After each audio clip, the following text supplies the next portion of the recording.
Soy Lola González, la directora de SIMO Educación y también de la Semana de la Educación, de los salones educativos en IFEMA, Feria de Madrid. Vais a participar en este encuentro, todas las personas que nos estáis acompañando, con expertos y expertas que van a tratar de alguna manera cómo se enfrenta ahora mismo la profesión docente, el mundo de cómo poder despertar vocaciones en un entorno tan complicado como el actual en el ámbito de las disciplinas STEM. De esto hablarán más los expertos y las expertas.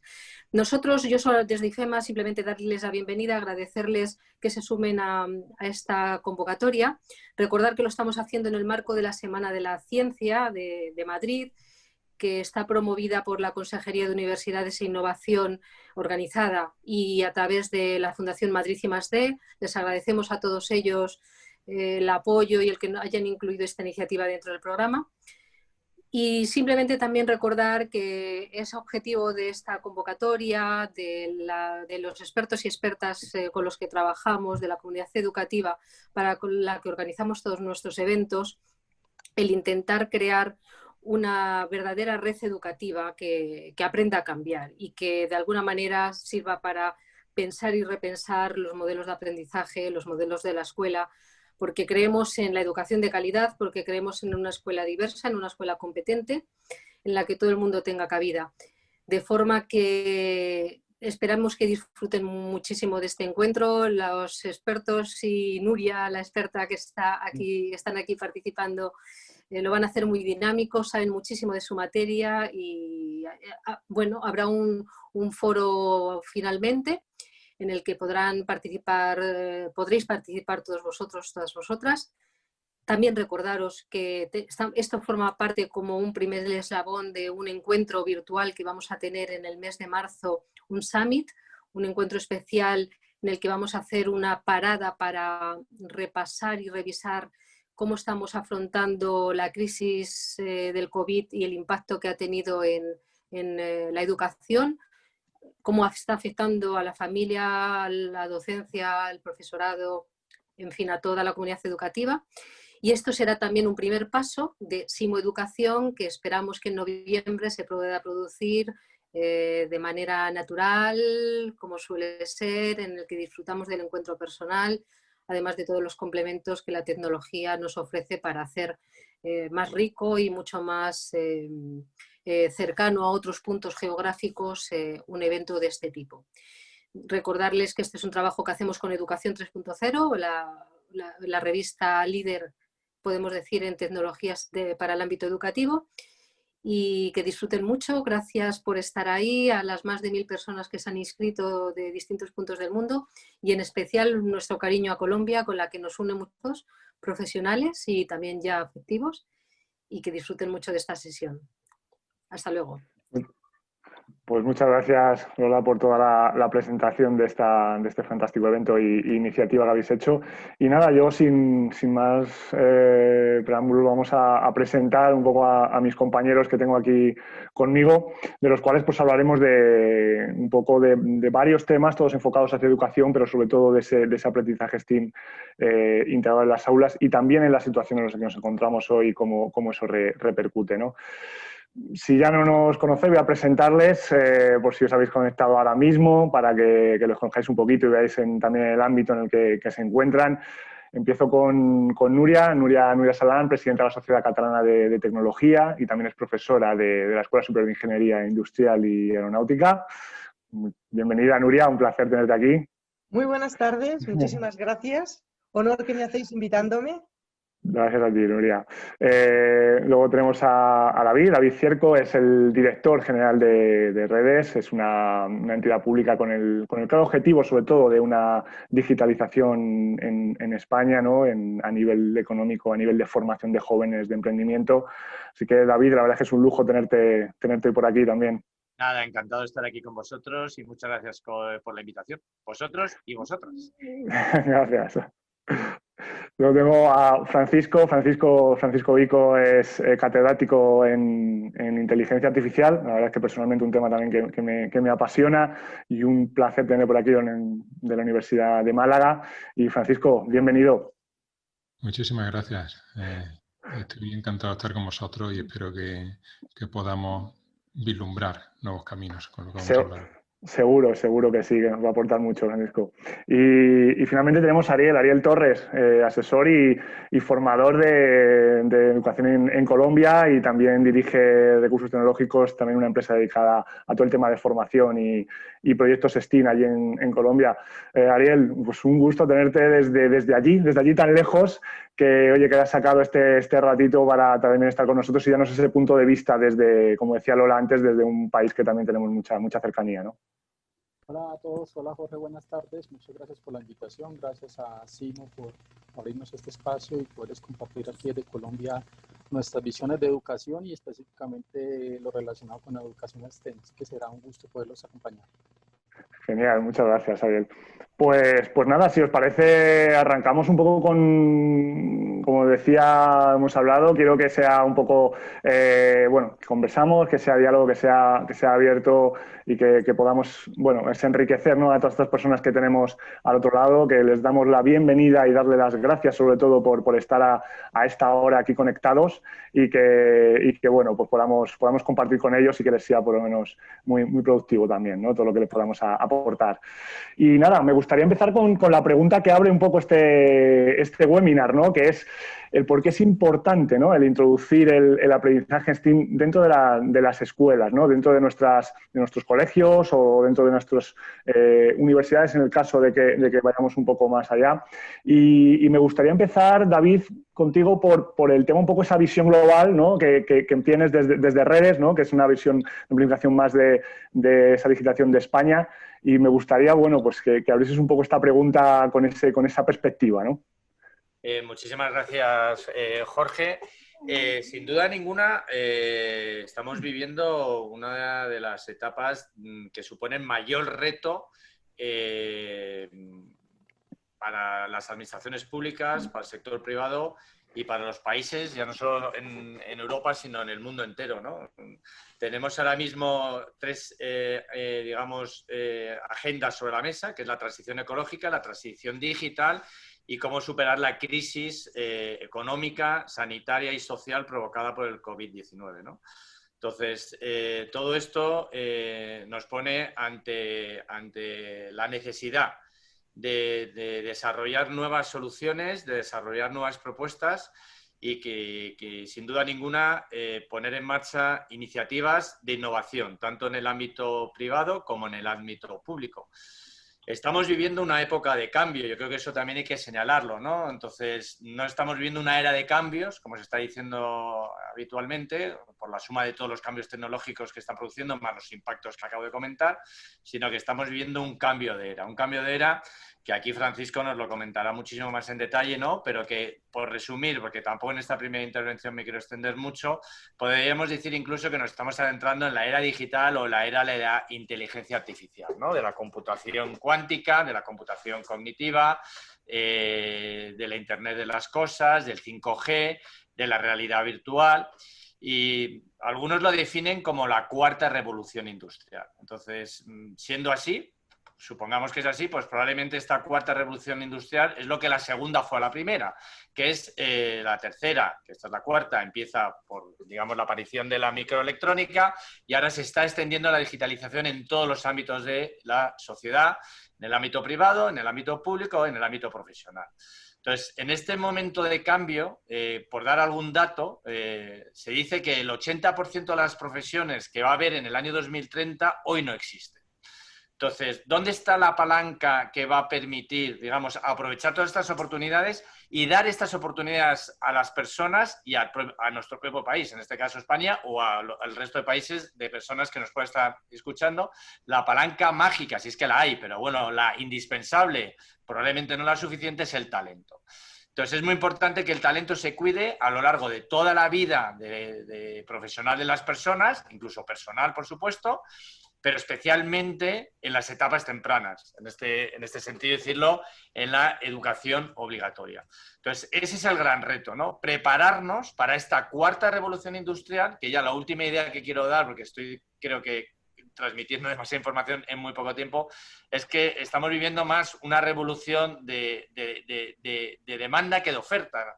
Los países que van a salir adelante no son tantos los países que sean capaces de desarrollar las últimas tecnologías, sino que doten a su ciudadanía de la capacidad de asimilar esta tecnología, ¿no?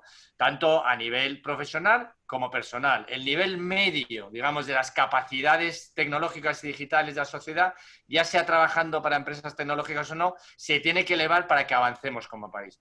¿Cuál es la palanca? El talento. ¿Y cómo se desarrolla el talento? Pues consiguiendo que las asignaturas STEM sean, digamos, cursadas por el mayor número de personas y, en cualquier caso, la digitalización se extienda o las capacidades digitales se extiendan al conjunto de la sociedad. El reto es muy importante y solo la fórmula de la colaboración público-privada va a ser, digamos, la que va a ser capaz de llevarnos donde queremos, ¿no? Que es llevar a España en esa situación de la España digital del siglo XXI.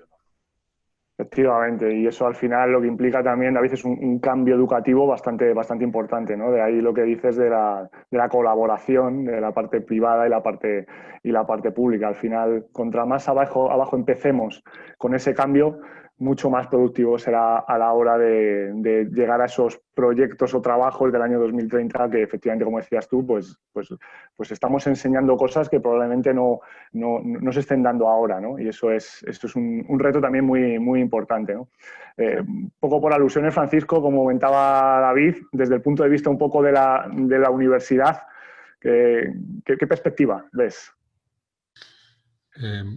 Bueno, la perspectiva es muy genérica, es decir, yo creo que el cambio no lo está liderando la universidad ni siquiera las instituciones públicas, sino que lo está liderando la población civil. Es decir, que esto es un cambio que se han adoptado directamente a partir de unas ofertas que ha habido en el mercado y bueno, a mí quiero decir, me tiene totalmente desconcertado la manera en que ha penetrado la tecnología en la sociedad. Tan desconcertado que tengo un móvil de hace un montón de años, de hace 8 años, y no veo ninguna necesidad de actualizarlo, francamente, pero al parecer hay mucha más demanda fuera que la que yo mismo puedo tener de esa tecnología. Es decir, es una avalancha. Es algo que no controlamos y que sigue unas líneas muy transformadoras. Es decir, que hoy mismo mi madre me regañaba por no tener WhatsApp, ¿no? Eso sí, necesitaba enviarme una cosa y no podía hacerlo. Entonces, claro, te ves desbordado ante ese tipo de cambios, ¿no? En las aulas los chavales llevan una CPU dentro del bolsillo. Eso vamos, es algo... quiero decir que cambia por completo las reglas del juego. Por otra parte, la situación de crisis mundial que estamos viviendo está acelerando esa transformación tecnológica. Es decir, que no es solamente una cosa que se veía venir y que poco a poco avanzaba, sino que de repente nos damos cuenta de que hay muchas cosas que solamente se pueden hacer así o que es mejor hacer así, ¿no? Seguimos pudiendo, evidentemente, hablar a través de un teléfono con línea de cobre, pero evidentemente preferimos alternativas como, por ejemplo, acceder a un seminario como este, ¿no? En vez de simplemente poder comunicar con los amigos. Entonces, los cambios son ciertamente impredecibles. Yo creo que cualquiera que dibuje un panorama a unos pocos de años se arriesga muchísimo a equivocarse, ¿no? Desde mi punto de vista hay una gran preocupación. Es decir, yo personalmente estoy muy preocupado. De hecho, la razón que me mueve a meterme en toda esta historia de ayudar a la introducción de las STEM en los centros, ¿no? Yo he tenido muchas experiencias en los centros educativos, tanto en primaria como en secundaria, de ver pues, los medios de que se disponen, de ver la aptitud del profesorado, de ver la demanda por parte de chavales. Quiero aclarar que voy a utilizar mayormente el masculino genérico, es decir, sin ánimo de invisibilizar, evidentemente, pero quiero decirlo, de doblar continuamente, la verdad es que me distrae muchísimo. Entonces, cuando lo diga, por supuesto, no quiero invisibilizar. De hecho, creo que hoy la protagonista es precisamente las chicas, son protagonistas en la conversación de hoy, pero a veces hablaré de chicos o de maestros y eso evidentemente es genérico. Lo que quiero decir es que desde mi punto de vista es una situación casi dramática. Es decir, las TIC tratan de abrirse paso dentro de las aulas, pero es muy tortuoso el camino, en el sentido de que hacen falta medios, es decir, no es como dar lengua. Es una cosa en la que te hace falta físicamente un ordenador, una CPU, tienes que interaccionar, puedes hacer, por supuesto, computación desconectada, pero no es exactamente igual. Tú quieres hablar con una máquina, ¿no? Hacen falta, bueno, una conexión a Internet es más que conveniente, no necesaria, pero más que conveniente. Hace falta formación. Hemos tenido grandes problemas para implantar el bilingüismo. ¿Cómo vamos a hacer para implantar el pensamiento computacional? Es decir, enseñar, es decir, el inglés más o menos lo puede chapurrar cualquiera, pero aprender a programar es otra historia. ¿Cómo vamos a certificar esas aptitudes en el profesorado? Es bien complicado. La falta de medios, desde luego, es una limitación grandísima porque las inversiones que hay que hacer para llevar CPUs, o sea, para poner un ordenador delante de cada alumno, eso es tremendo, ¿no? Entonces, no sé, desde luego, por mi parte, quiero aclarar una cosa, y es que el profesorado tiene toda mi admiración, es decir, al mismo nivel, ¿no?, que sanitarios. Yo creo que ellos ahora mismo se están exponiendo a unos riesgos altísimos, también con el asunto de la crisis, y creo que están haciendo una aportación tremenda para intentar conseguir, hablo concretamente del profesorado TIC, ¿no?, para intentar conseguir que pues eso, el alumnado no se quede atrás en esas cosas. No solamente que aprenda sobre ciberbullying, sobre el tema de la intimidad, cómo proteger información, etcétera, sino también que se comporten como agentes activos, es decir, que no simplemente consuman digitalmente, sino que tengan la capacidad de producir, ¿no? Como se les enseña lenguaje de programación, cómo se pueden abrir paso en todo eso. Más adelante supongo habrá oportunidad de incidir en cómo, o sea, en las ventajas que puede tener esto, ¿no? Pero desde luego es un reto que me parece que los sistemas educativos no están consiguiendo estar a la altura. Es decir, por alguna razón, no sé exactamente cuál, no hay currículos lo suficientemente contundentes, ¿no?, para decir esto es algo que hay que hacer desde mañana ya y bien, ¿no? Hay intentos, sí, efectivamente hay asignaturas de TIC, la mayoría optativas, según las comunidades, pero no hay pues eso, un impulso decidido para decir las TIC tienen que estar implantadas desde ya. Eso es una crítica que desgraciadamente tengo que hacer al sistema educativo, pero que entre todos tendremos que solventar, evidentemente.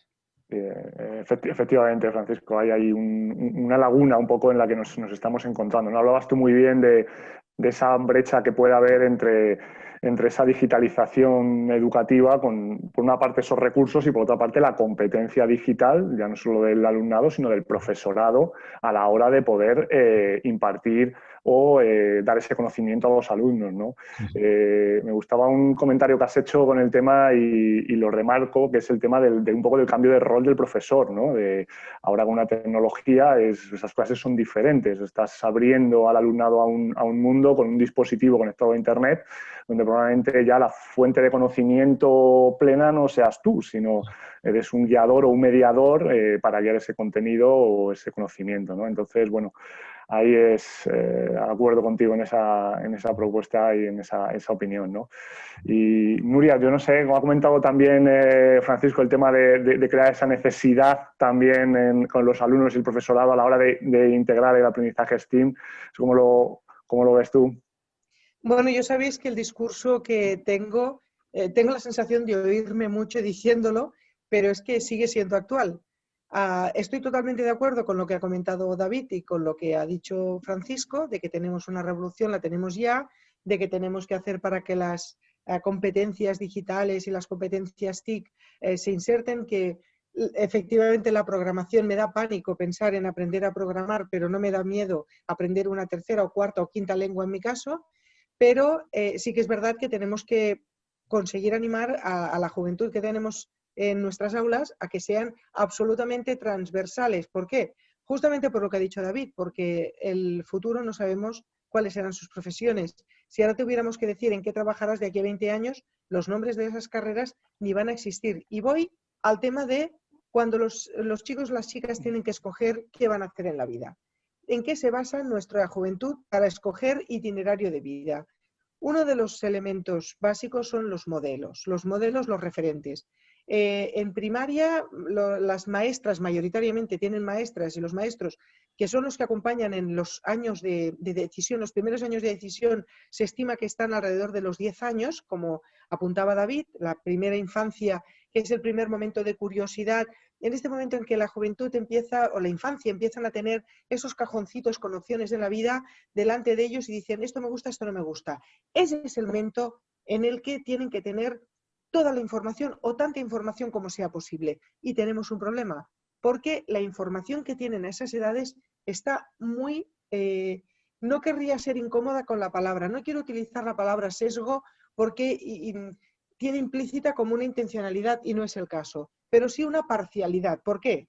Pues porque en el magisterio las personas que se encargan de la educación de nuestros chicos y chicas vienen de bachilleratos que de formación humanística, de formación social, con un poco de suerte de formación científica, pero en ningún caso vienen de formación tecnológica. Es muy difícil, pues, que un maestro o una maestra de primaria transmita con pasión algo que no tiene bajo la piel. Y esto lo tenemos. No hemos conseguido que los currículums de magisterio implementen formación tecnológica y hemos apartado la tecnología para convertirla en una asignatura aislada. No debería ser. La tecnología es como aprender a leer o aprender a respirar, algo absolutamente transversal y que viene a solucionar problemas a medida que los problemas se suceden. Pero no lo vendemos así, lo estamos vendiendo como algo aislado. Y el que se dedica a la tecnología parece que ya no se pudiera dedicar al resto de disciplinas, cosa que no comparto. En esta falta de referentes y modelos es donde voy al hecho de que falten chicas para tecnología. Cuando tú preguntas a alguien, dime el nombre de alguien que haya inventado algo, nombres como Edison, Gutenberg, Volta, todos estos te salen con facilidad, pero nombres de inventoras no salen. Hedy Lamarr, porque ayer, 9 de noviembre, fue el Día Internacional de los Inventores en honor a la fecha de nacimiento de Hedy Lamarr, pues es como de la más conocida y también porque la dependencia que tenemos ahora de las comunicaciones inalámbricas ha puesto su nombre un poquito, dándole mucha visibilidad, pero no es la única. O sea, cuando yo explico a niños y a niñas que el baño María, que lo ven en MasterChef o lo ven en sus casas, el baño María se llama baño María porque lo inventó María la judía, que es la primera mujer alquimista de la historia, abren los ojos y me dicen, ah, era por eso. Y les digo, claro, es que si lo hubiera inventado un hombre se llamaría baño Manolo. Y esto no han sido conscientes de que el baño María se llama baño María por María la judía, pero como el caso de María, habría miles. Entonces yo he amenazado de que iba a traer a Trezzo. Yo siempre saco este libro, que no es que tenga comisión, es que es un libro maravilloso, Supermujeres, Superinventoras, de Sandra V, donde Sandra se entretuvo en buscar hasta 94 nombres de mujeres, que aquí el tema de la... Esto, ahí se ve mejor, Nuria. Se ve aquí mejor. Hay un dibujo. ¿Y por qué Sandra hizo los dibujos? Yo le pregunté, contacté con ella y me dijo que hizo los dibujos de estas mujeres porque no encontró documentación gráfica de ellas. Entonces, hay un breve biopic, una fotocopia de la patente para que nadie dude de que ese invento que utilizamos en nuestro día a día ha sido hecho por una mujer que tiene un nombre hasta ahora desconocido, que están recogidos en el libro, y yo utilizo este libro casi que como libro de cabecera, pero cuesta muchísimo. Entonces, cuando compré el libro me regalaron esto, me regalaron la bolsita que era el merchandising del libro, pero es que la bolsita tiene el nombre de Margaret Knight. Margaret Knight es la mujer que inventó las bolsas de papel que las utilizamos a diario, y detrás hay una historia, y hay una historia bonita, una historia que tenemos que explicar y que la verdad me resulta más interesante que la historia de por qué Napoleón atacó Rusia, que además fue una idea malísima que tuvo de atacar Rusia, porque a partir de ahí empezó a perderlo todo. Pero seguimos explicando Napoleón y no la historia de Margaret Knight, que inventó la bolsa de papel en un momento en que había una necesidad de poder meter el sándwich que le sobraba entre un papel porque en los sobres de cartas no cabía. Y a partir de ahí, pues me motiva el ver por qué no tenemos referentes femeninos. No los tenemos porque sencillamente hemos aprendido a vivir sin ellos. Y en el caso, por ejemplo, de estos juegos que se llaman Timeline, son juegos de cartas, donde hay 55 cartas en cada lata, tengo 3. Tengo la de Inventions, la de Events y la de Classic. Abrí las latas y entonces vi que de 55 cartas, en algún caso hay 37 cartas con figuras humanas, pero solo 6 tienen aspecto de mujer. Y en algún caso esta mujer es o Jacqueline Kennedy o Rose Parks o una bruja. En otro caso, de las 55 cartas, pues solo hay 5 que tengan mujeres y 2 de ellas son Blancanieves y la Cenicienta. No vamos bien. Pero es que en el caso de Inventions acabamos rápido. No hay ninguna carta con una figura femenina. Entonces nuestros niños y nuestras niñas crecen sin referentes femeninos. Y lo que queda bajo la piel para nuestro estudiantado, nuestro alumnado, es no ha habido nunca mujeres que se dediquen a inventar cosas, cosa que es un error. Yo siempre digo que la primera ingeniera que conocí fue mi abuela, que no tenía estudios, pero tenía ingenio. Y con el ingenio ella se las empescaba para buscar soluciones a necesidades que le salían en aquel momento, como que, por ejemplo, los ratones no llegasen hasta el jamón. Y mi abuela cogía un plato y le hacía un agujero en el medio, un plato de aquellos de porcelana, colgaba el jamón por una cuerda que pasaba a través del agujero que había hecho en el plato, de manera que los ratones bajaban por el cordel, paseaban por el plato y cuando llegaban al borde intentando llegar al jamón, el plato se ladeaba, el ratón se caía y no llegaba el ratón nunca al jamón. Yo me acuerdo de mi abuela con un cordelito buscando soluciones a cualquier cosa. Ese es el mejor modelo de ingeniería o de tecnología que podemos trasladar a la infancia, en la infancia. La ingeniería o la tecnología como solucionadora de problemas. Y apostando por rescatar los nombres de nuestras inventoras que no sé por qué mano negra nunca han salido en los libros de texto y que cada vez que he intentado acceder a una editorial para que cambien los modelos o los referentes me dicen, ya muy interesante, pero aquí en Quito, me da igual, quita a Einstein, que ya ha salido muchos años, ya toda la gente lo conoce, y ponme, pues yo qué sé, a Mary Phelps Jacobs o ponme a Edith Clark, que es la primera mujer ingeniera eléctrica en Estados Unidos. Hay miles y miles de nombres que podrían tener visibilidad y hay algunas iniciativas, de hecho, son unas jóvenes malagueñas que hicieron estas cartas que tengo en las manos, que se llaman Herstóricas. Son cartas con mujeres pioneras de todas las épocas. Esto debería ser un material obligatorio en la primera infancia y con esto veríamos que se generan muchas más vocaciones de las que tenemos ahora. Y luego hay iniciativas maravillosas como sé que está Eloy Bernal entre el público y le quiero agradecer que en su momento apostara y casi se jugara el tipo y el físico en el trabajo por estas pegatinas que son los modelos de mujeres que decoran las calculadoras Casio de la serie Women on Science. Entonces yo el año pasado me dediqué a regalar calculadoras de estas a las niñas y los niños de mis amigos y se las regalaba tanto a chicas como a chicos. Y en un momento dado, el marido de una amiga, mi amiga es ella, lo tengo que decir, me dice, sí hombre, ahí va a ir mi hijo con una calculadora con una foto de una mujer. Yo respiré hondo y le dije al marido de mi amiga, claro, le vamos a regalar una calculadora que lleve el Pikachu y no te va a molestar.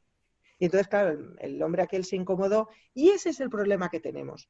Preferimos antes que un niño lleve una calculadora con el Pikachu antes que llevar a Marie Curie. En serio, claro, lo que le dije a mi amiga es revisa si te conviene este hombre. Pero bueno, eso es cosa de ellos. Ahí lo dejo. Para la segunda intervención, si me dejáis intervenir de nuevo. Sí, nos encantará acabar esa historia, Nuria. Me ha gustado mucho la historia que has contado de tu abuela porque me recuerda a una persona muy cercana a mí que me decía que hay dos tipos de ingenieros, ¿no? Está el ingeniero de corazón y el ingeniero de carrera, ¿no? Y entonces el perfecto sería la unión de los dos, ¿no? El que siente esa ingeniería en la piel y el que además, pues bueno, pues tiene la competencia como para poder hacerla, ¿no? Entonces, bueno, es verdad que muchos de nosotros, pues creemos que nos sentimos ingenieros de corazón, ¿no? Y yo creo que es el ápice, ¿no? Para empezar a usar la tecnología más como un medio que como un fin de aprendizaje, ¿no? Es decir, esa manera de que la tecnología al final es la herramienta o la capacidad que le va a dar al alumno para que en un futuro sea capaz de resolver esos problemas o esas situaciones que le plantea la vida, ¿no? Entonces, yo creo que ese es su principal el objetivo, ¿no? No al final el saber más de una cosa o herramientas o recursos o construir carreteras o diseñar ordenadores, ¿no? Entonces, bueno, yo creo que muy de acuerdo con ese Qué planteamiento. Bien lo has dicho. ¿Cómo se nota que tienes estudios? Bueno, y joder, estoy con ganas de escuchar un poco también la opinión de Ariel desde ese lado de Colombia, porque es verdad que estamos hablando un poco desde nuestra situación, un poco aquí en España, tanto los compañeros, pero tenemos a Ariel allí en Colombia. Y Ariel, sí me gustaría hacerte esta pregunta de la introducción del STEAM. Sé que eres un especialista allí, trabajáis mucho para dar esa formación a profesores y introducir ese aprendizaje en los colegios. Y no sé, que nos cuentes un poco esa visión desde allí que a veces desconocemos, ¿no? Sí, Jorge, muchas gracias. Un saludo a todos. Bueno, quiero colocarlo primero en contexto de lo que ha pasado recientemente en educación STEM en Colombia. Es, digamos, un tema que poco a poco va teniendo acogida en las diferentes entidades. Tenemos que reconocer especialmente Medellín, la ciudad de Medellín, donde desde años atrás se viene trabajando ya un enfoque de educación STEM. Medellín ha sido pionera como ciudad en el tema de innovación, pero también en el sistema educativo. Y digamos que ha generado todo un clúster de educación STEM que le permite hoy posicionarse como una de las ciudades más innovadoras de América Latina y del mundo, recientemente con un premio que obtuvo. Digamos que eso para recalcar la parte que se ha hecho Colombia desde el sector Medellín, desde el sector público a nivel Ministerio de Educación Nacional. Digamos que se han hecho cosas e iniciativas. Tal vez este año lanzaron 2 iniciativas importantes. Tenemos la iniciativa de educación STEM a través de la formación de 20.000 docentes para la formación en STEM, el sector público. Otras iniciativas como niños y niñas a programar con el fin de introducir el pensamiento computacional en los diversos colegios públicos. Pero digamos que en esencia han sido iniciativas aisladas. Todavía no tenemos una visión global y una visión país de lo que queremos desde la óptica del desarrollo económico pareado con la educación. Es decir, los casos exitosos que han habido en el mundo en educación STEM han sido alineados, no son iniciativas separadas, sino son iniciativas que van de acuerdo al momento económico y lo que busca cada país como nación, y se identifican las competencias STEM que se están hablando hoy en el mundo, que necesita la ciudadanía para alcanzar esos niveles de desarrollo a nivel económico. Hay que reconocer, digamos, los grandes esfuerzos que han hecho empresas, personas que hace 4 o 5 años iniciaron una labor casi titánica de introducir la educación STEM en el país, de tocar la puerta de los colegios, de tocar la puerta de las entidades cuando el término no era conocido, ni siquiera a nivel de innovación educativa en los colegios. Entonces, eso nos pone a pensar mucho en no solo el compromiso que se requiere de los docentes, porque digamos, casi que todo el trabajo de educación STEM, normalmente vemos la gran responsabilidad y se le asigna a los docentes, pero yo pienso personalmente que hay una mayor responsabilidad y está en el tema de los centros educativos. Es decir, los centros educativos y el mismo sistema económico tiene que mejorar sus prácticas de innovación educativa para poder, digamos, aceptar más rápidamente estos nuevos planteamientos de enfoque educativo y así mejorar todo lo relacionado con STEM. De pronto hemos caído también en las típicas discusiones de qué es STEM. Digamos que ese ha sido un tema también crítico en Colombia, es decir, si lo vemos como STEM, si lo vemos como STEAM, si lo vemos como STEM más H, y digamos podemos caer en esos debates interminables que en ocasiones no permiten que fluya un poco más rápido este sistema educativo. Ese por ese lado. Por el lado de innovación, otro punto importante es el tema del currículo, es decir, nosotros creemos que si no hay un espacio para que el conocimiento moderno entre a formar parte con el conocimiento tradicional, es muy difícil que estos temas se involucren en el sistema educativo. Es decir, no podemos trasladar conocimiento a un centro educativo y a un currículo que ya está saturado con los temas tradicionales. Necesariamente vamos a tener que pensar en una reducción, lo que llamamos nosotros en comprimir el currículo tradicional para poder que haya nuevos espacios para el conocimiento moderno. El conocimiento moderno es por naturaleza interdisciplinario, multidisciplinario, y no podemos abrirle espacio a esos temas si el currículo tradicional no hace el esfuerzo de comprimir y determinar qué no se debería enseñar, qué se debería enseñar, pero con menos carga académica, para poder que estos dos mundos convivan. De lo contrario, vamos a tener todo un movimiento en STEM, pero la posibilidad de aplicar esto en el mundo real e introducir temas como inteligencia artificial, como cibernética, como robótica, como el tema ecológico dentro de los currículos, va a ser muy difícil. Entonces, nuestra apuesta antes que STEM siempre es ayudar a los centros educativos a pensar en en cómo introducir ese conocimiento moderno dentro de su currículum. Y creo que ahí tenemos una gran labor por realizar. Efectivamente, Ariel, al final la integración primera o integrar esas...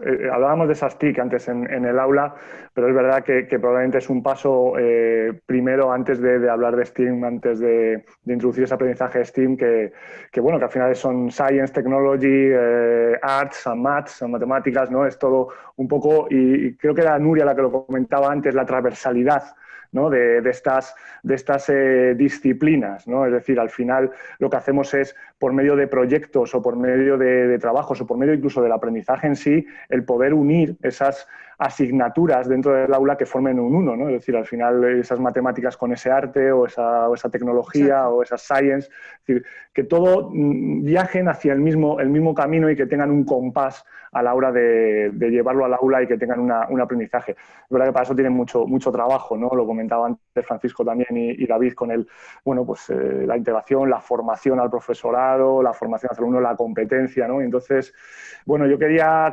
recuperar, ya aunque le hemos dado un poquito de vuelta a este tema y sí me gustaría comentarlo a David con el tema que hemos hablado, es decir, realmente... Tu opinión, David, o sea, ¿qué le puede aportar, ¿no? al alumno todo este aprendizaje STEAM que hablamos, ¿no? STEAM de estas competencias. Y hablo paréntesis y digo habilidades, competencias y conocimiento, por decir. Entonces, realmente, ¿qué les puede aportar de cara a ese futuro que tú hablabas, ¿no? Un poquito más incierto. Mira, bueno, alumno y a la alumna, ¿no? Porque yo culpa que yo resalte mucho será porque soy padre de una hija de 15 años o porque le quiero caer bien a Nuria, sí. ¿no? Nah, yo me he posicionado como Francisco, perdonadme, pero me he posicionado. Tampoco soy un fundamentalista de esto, claro. Pero me gusta resaltarlo esto, claro que sí. Pero por dos razones. Una, porque la brecha en este ámbito es insufrible. Y luego, porque España lo necesita. Si queremos que haya, como Francisco lo decía, más estudiantes STEM, pues si incorporamos donde hay menos, que son en las mujeres, pues avanzaremos más en ese indicador. Totalmente. Yo creo que no sé si contradeciría, no es por ser polémico, Francisco, que sigue con un teléfono de hace 8 años, no sé, como catedrático de inteligencia artificial, lo que puede pensar, pero como amante de la economía, esto de la demanda, de la demanda interna y del consumo nos lo está fastidiando, pero bueno. Solo comentar que, bueno, en línea, creo que también decía Nuria, que yo iniciaba y Ariel ha comentado, pues a un alumno y alumna que estudie STEM, ¿qué beneficio tiene? Tiene varios beneficios, ¿no? Pero el primero es un futuro. Un futuro de empleabilidad. O sea, es que aquí no estamos ya hablando de que esto es una opción o es una carrera tecnológica. O sea, digamos, ahora estamos en lo que se denomina, ¿no? En este nuevo paradigma de la inteligencia artificial, que, por cierto, sería para hacer 1 o 1000 debates, ¿no? Porque, digamos, es un reto, una oportunidad, pero hay que saber manejarlo y, obviamente, Francisco sabe muchísimo más que yo en este tema. Es que lo digital está en todas partes. Entonces, me gusta mucho lo que ha dicho, creo que ha sido Nuria, porque para mí las matemáticas también lo es, la programación y lo digital, no sé si es el tercer, el cuarto, pero son los idiomas que vamos a utilizar para desenvolvernos en el ámbito personal y en el profesional. Ahora mismo, si la economía del dato, ¿no? o el dato se ha convertido en ese oro negro que todos comentamos,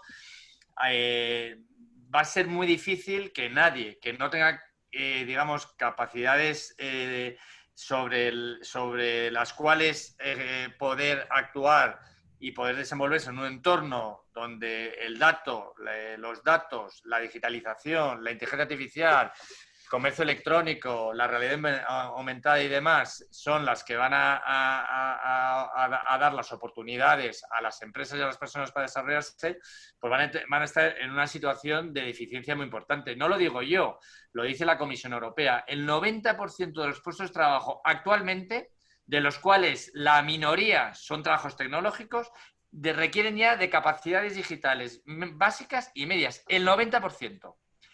En el año 2025, que está a la vuelta de la esquina, el 44% de la fuerza laboral presente o sea, la actual, los que estamos ahora mismo en el entorno laboral, o los que se vayan a incorporar, o los que no están incorporados porque están en situación de desempleo y se quieran incorporar, el 44% puede necesitar hasta 6 meses de reskilling, o sea, de reaprender o de upskilling, de aprender, el 44% en el 2025. Lo he comentado anteriormente, el 80% de las profesiones del 2030 no existen en la actualidad. O sea, el impacto es brutal. El impacto brutal, estamos en otra era, en la era del coche autónomo, ¿de acuerdo? De la sanidad en remoto, del teletrabajo, de la realidad aumentada, del 5G, y eso obviamente de la computación cognitiva. O sea, a mí que me diga Francisco, ¿no? Pero cuando tú le hables a una máquina y la máquina te conteste de una manera cognitiva, que digamos que se han dado avances bastante importantes en ese ámbito, eso cambia todas las reglas del juego. Estamos pasando en cierta medida de la Internet de las cosas a la Internet de la Internet al revés, de la Internet de las personas a la Internet de las cosas, donde las máquinas hablan entre ellas y digamos, bueno, toman decisiones, imagínate, ¿no? Donde están desplazando en cierta manera pues muchos trabajos automatizables, repetitivos y de bajo valor añadido. Entonces, una empleabilidad. El segundo punto, pues poder desempeñar su carrera profesional en ámbitos, esperemos, de mayor creatividad, de mayor innovación, de mayor trabajo colaborativo, digamos, de alguna manera más satisfactorios, lo que se denomina trabajos de calidad.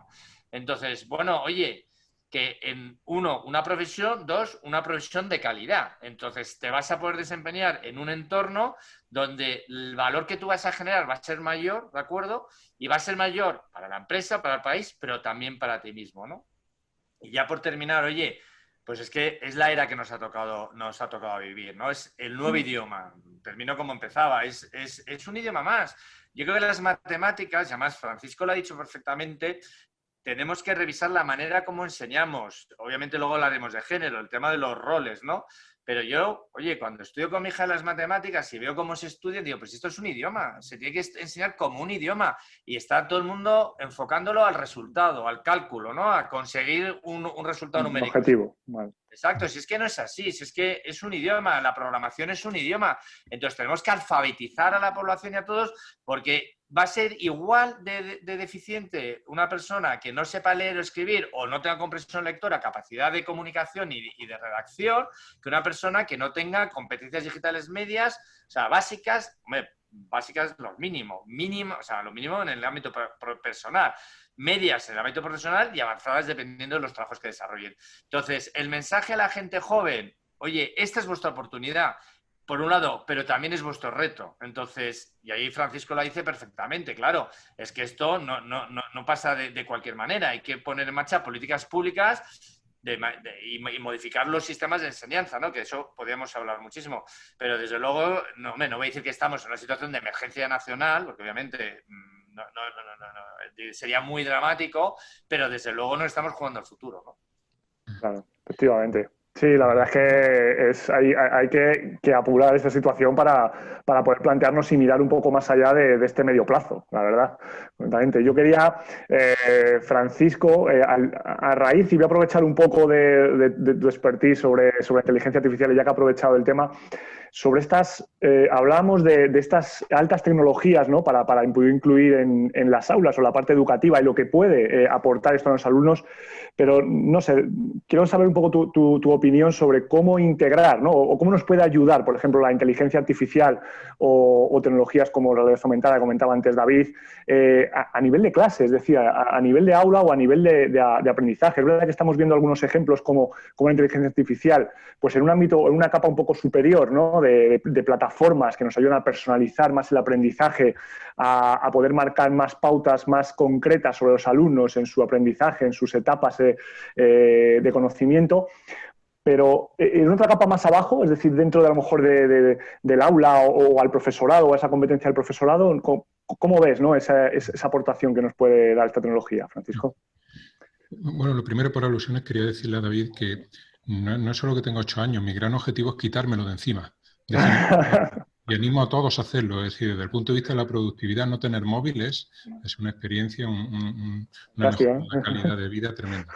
Pero al margen de eso, La inteligencia artificial, sí, efectivamente, puede ayudar mucho en el tema de la docencia, sobre todo en la definición de itinerarios, o sea, la posibilidad de que haya una especie de mentor personalizado, es decir, cuando vamos a una clase, un maestro o una maestra se encuentra en una clase con 20 y tantos, 30 personas delante, obviamente tiene que dar una docencia de alguna manera adaptada a la media, ¿no? Pero no personalizada para cada uno de ellos. Entonces, cuando una persona interactúa con un dispositivo y tiene la capacidad de seleccionar cuál es la siguiente tarea a realizar, pues evidentemente ahí se puede optimizar mucho más el rendimiento, ¿no? También quiero decir que esto de inteligencia artificial es hype, ¿no? Es un término que se ha popularizado mucho, pero que en realidad no estamos hablando de tanta inteligencia artificial, estamos hablando de algoritmos, simplemente de que la informática se ha metido primero en la parte administrativa y al final ha llegado a todas las partes de la vida, ¿no? Entonces, no es que tenga que haber un algoritmo inteligente, tampoco hay que pintarlo como algo que te observa continuamente, que aprende de ti, que te coge datos. No, a Son veces predicciones, ¿no, Francisco? También, ¿no? son sistemas estadísticos complejos y nada más, ¿no? Pero bueno, vamos a llamarla inteligencia artificial. O sea, la cuestión es que efectivamente hay algoritmos que puedan ayudar en el rendimiento del alumnado y también por supuesto, en la administración de los centros y cosas por el estilo. Pero yo quiero incidir en algunos aspectos que se han dicho. El tema de aprender pensamiento computacional, es decir, de pensar como los ingenieros, es muy interesante. Es decir, está muy de moda también el tema de las habilidades del siglo XXI y normalmente el pensamiento computacional casi siempre aparece mezclado, es decir, es como algo transversal dentro de lo transversal, ¿no? O sea, que si es transversal el hecho de aprender a aprender, la resiliencia, un montón pues eso, de objetivos que se han marcado como habilidad del siglo XXI que se deben de intentar meter en las aulas. Parece ser que el pensamiento computacional es algo como que ayuda paralelamente a todo eso, ¿no? Yo lo sé por experiencia, es decir, en el mundo friki, pues es todo autodidacta. Es decir, los que aprenden a programar, yo siempre lo digo a mis alumnos, si no tenéis un manual de programación sobre la mesita de noche, mal informático vais a ser. O sea, es que tiene que ser así. Uno tiene que estar aprendiendo por su cuenta continuamente y luego el currículo te lo da la escuela de informática, efectivamente. Pero uno tiene que aprender por sí mismo, tiene que ser capaz de resolver problemas, tiene que ser capaz de colaborar con otros en foros de preguntas y respuestas, tiene que ser capaz de participar en proyectos colaborativos. Todo eso viene dado especialmente por esa actitud de desarrollar proyectos ingenieriles, ¿no? Yo creo que enseñar a programar a las chavalerías es algo que me parece que puede ayudar en todos los aspectos. Y coincido totalmente con lo que ha comentado David. Es un lenguaje, pero no solamente es un lenguaje sencillísimo. O sea, el lenguaje humano es enormemente complejo y muchísimo más peor diseñado, digamos, ¿no? Que los lenguajes de programación. Los lenguajes de programación tienen una sintaxis que cabe en una página. Es súper simple para ellos, ¿no? El problema es que la tecnología no está adaptada a los niños. Es decir, los niños se tienen que adaptar a la tecnología.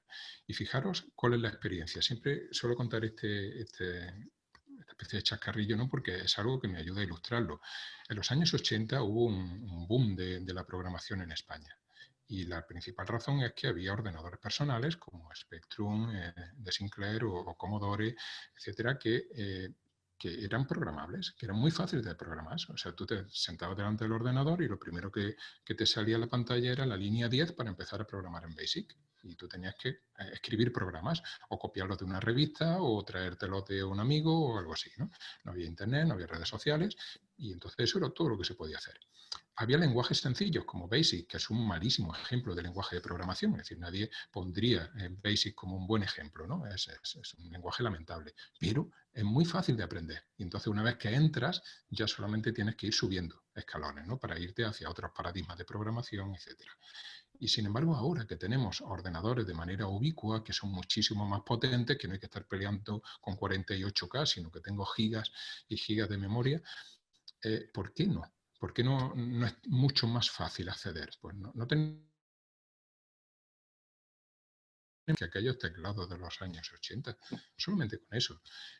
Y entonces, ¿qué estamos haciendo? Pues no adaptar la tecnología a los chavales. Entonces, sería tan sencillo como decir, aquí tienes un lenguaje de programación, aquí tienes una máquina con muchas menos teclas de las que tú esperabas, ponte a programar. Entonces, para ellos es intuitivo y yo casi me atrevería a decir que es algo que debería de considerarse una competencia básica, como leer y escribir. Es decir, que desde la primaria, yo creo que el foco debería estar sobre todo en la primaria. Nos hemos desviado un poco diciendo, bueno, al menos que salgan del bachillerato, de la ESO, ya sabiendo algo. Sí, por supuesto, eso es muy importante. Pero yo empezaría desde preescolar, a entrar en contacto con eso, con ese lenguaje de programación y poco a poco a que el niño que llega a los 12 años ya supiera programar, ya dominara un lenguaje de programación sencillo. A partir de ahí el resto seguramente lo aprendería solo, sin ninguna ayuda. Sí. La verdad es que sí, que estoy de acuerdo contigo, Francisco. Lo que pasa es que has tocado un tema que a mí me parece muy importante, ¿no? Que es la adaptación. Así, claro, cómo adaptamos esa tecnología a nuestros alumnos, a nuestra clase, ¿no? A las diferentes etapas educativas. Es labor nuestra como profesores el adaptarlo. Nuria, te la lanzo así un poco esa pregunta. Es decir, tenemos la labor nuestra de tener esa competencia digital y adaptar, tal como está el currículum hoy en día, ¿no? Y de introducir ese aprendizaje STEAM, que además es como comentaba Francisco, al final estás tocando la programación, estás tocando la tecnología, como hablabas tú antes, estás tocando, bueno, pues diferentes competencias y asignaturas. Pero claro que hay que adaptarlas, hay que bajarlas a una realidad que es competencia o labor nuestra. Pues mira, la verdad es que tengo que empezar diciendo que no estoy muy de acuerdo con Francisco y con su última intervención. Estoy leyendo el chat y las aportaciones que hacen las personas asistentes. Tenemos 423 personas espectadores que se lamentan de que el discurso que estamos teniendo no coincide con el título del webinar. Me imagino que alguien pensaba que íbamos a dar aquí recetas mágicas de cómo implementar las STEAM en las aulas. Se quejan también de que no estamos hablando de la A de STEAM con A. Y hay muchos comentarios de que la A es de Arts, pero no de Arts con la traducción literal a arte. Esto sería un false friend. Hasta donde yo he entendido, la A de Arts de STEAM, que es Science, Technology, Engineering, Arts and Mathematics, es de humanidades. La parte de humanidades que acaba englobando todo y dándole un sentido. No tiene ningún sentido la tecnología sin humanidad, no tiene ningún sentido la tecnología sin una base científica, sin una base matemáticas. Entonces, el cómo implementar las STEAM en las aulas, yo me temo que no tengo la receta mágica y la verdad lamento que alguien se haya hecho una falsa idea de esto. Cuando digo que no estoy de acuerdo con Francisco es porque muchas veces se asocia TIC y STEAM. Y yo lo siento, pero yo soy TEC, yo soy metalúrgica. Y lo que a mí me duele terriblemente es pensar que alguien no distingue un aluminio de una aleación de níquel. Porque como se comportan absolutamente tan diferente, el desastre está a la vuelta de la esquina si alguien confunde una aleación con otra o cae en esta idea de este material nos resulta muy caro, vamos a cambiarlo por este otro que al fin y al cabo, ¿qué más da si está hecho más o menos de lo mismo? Error. Y ahí tenemos pues accidentes de vías de tren que se rompen. Mi experiencia es la forense, o sea, esta es mi expertise profesional y cada vez que me llega un desastre, que el problema ha sido que alguien con una formación, vete tú a saber de qué rama de STEM, la que sea, ha dicho, ¿qué más da si esta aleación es más o menos esta otra la misma? Pues ahí estamos luego delante de un juez argumentando por qué este cambio ha sido el resultado pues, de que un barco se haya roto, que un cable de telecabina se haya caído y si tenemos suerte no ha habido que lamentar desgracias personales. Todo es importante y es interesante que la gente tenga sus especificidades y no solo es la programación, sino el conocimiento sólido de las matemáticas, el conocimiento sólido de la química, de la física y de todo. Y la idea es hacer equipos transversales, equipos híbridos donde cada uno aporte su talento. Si pensamos que una persona tenga que ser experta en todo, malamente, porque entonces sabrá un poquito de todo. Pero sí que está bien darle valor absolutamente a todo y los equipos que sean multidisciplinares, donde ahí yo, que no tengo ni idea de programación y creo que voy a poder jubilarme sin tener ni idea de programación, pero sí sé de materiales y me gustaría jubilarme sabiendo un poquito más de materiales, porque ya dejo la programación a mis compañeros TIC, ¿sí? Pero no digo que nada sea más importante que nada. Sencillamente intento, y cuando he hablado de los maestros de que no tienen formación tecnológica, es en una gran mayoría. Sí que es verdad que hay maestros y maestras que tienen pasión por la tecnología y se nota luego porque esos alumnos que tienen de pequeñitos nacen ya o crecen ya con esa pasión debajo de la piel. Entonces, el cómo implementar las STEAM en el aula depende. Depende de cuáles sean los recursos que tenga el profesorado, depende del perfil del alumnado, depende de lo que espere hacer ese alumnado. Yo en mi caso puedo dar un par de ejemplos. Antes he empezado a enseñar esta pieza que tengo en las manos. Yo soy profesora de metalurgia. Asignatura más aburrida no la hay. Tú entras en clase y dices, señoras, señores, hoy vamos a hablar de tratamientos térmicos. Vamos, ya se mueren solo del nombre. Entonces ha sido mi reto conseguir hacer unas exposiciones más o menos amables, divertidas, con ejemplos, casos prácticos, casos de estudio. He comprobado que si jugamos a un juego de rol en el que, venga, les das el reto de que solucionen un problema, un desastre, si en este desastre hay sangre y gadillos, suele ser mucho más atractivo que si no lo hay, y esto es así, y puestos a explicar pues, un proceso de fabricación de coinyección de plásticos, yo podía escoger entre el vaso de 2 colores, el que es marrón por fuera y blanco por dentro, o una inseminadora de cerdas. No hace falta que os diga cuál de los ejemplos resultaba infinitamente más atractivo y que se abrían los ojos cuando sacabas la inseminadora de cerdas que una pieza así. Entonces, esto es, cada maestro tiene su manera. Esta pieza que yo enseño, en una asignatura de metalurgia, les propuse el reto de que pensaran entre una mano impedida y un tenedor, que pensaran en una pieza que uniese esa mano sin movilidad y un tenedor. Al fin y al cabo, es la base de la ingeniería, solucionar problemas con ingenio, y como era la profesora de materiales, que pensaran de qué iban a hacer esa pieza y que hicieran la selección de personales. Uno de los grupos diseñó esta pieza con forma de U que le llamaron, no le llamaron nada, pero yo les animé a que se presentaran a un concurso de emprendeduría en el marco del Mobile de 2019. Con esta pieza que llamaron You Handle, tú manipulas, ganaron el premio y estaba pensado para personas que, afectadas por lepra, no tienen dedos para mover, ni para agarrar un cubierto o un bolígrafo. Con esta pieza tan sencilla, que hecha por impresión 3D, tenía un coste de menos de €1, mis estudiantes ganaron el premio de emprendeduría del Mobile y el de la Cruz Roja el año pasado.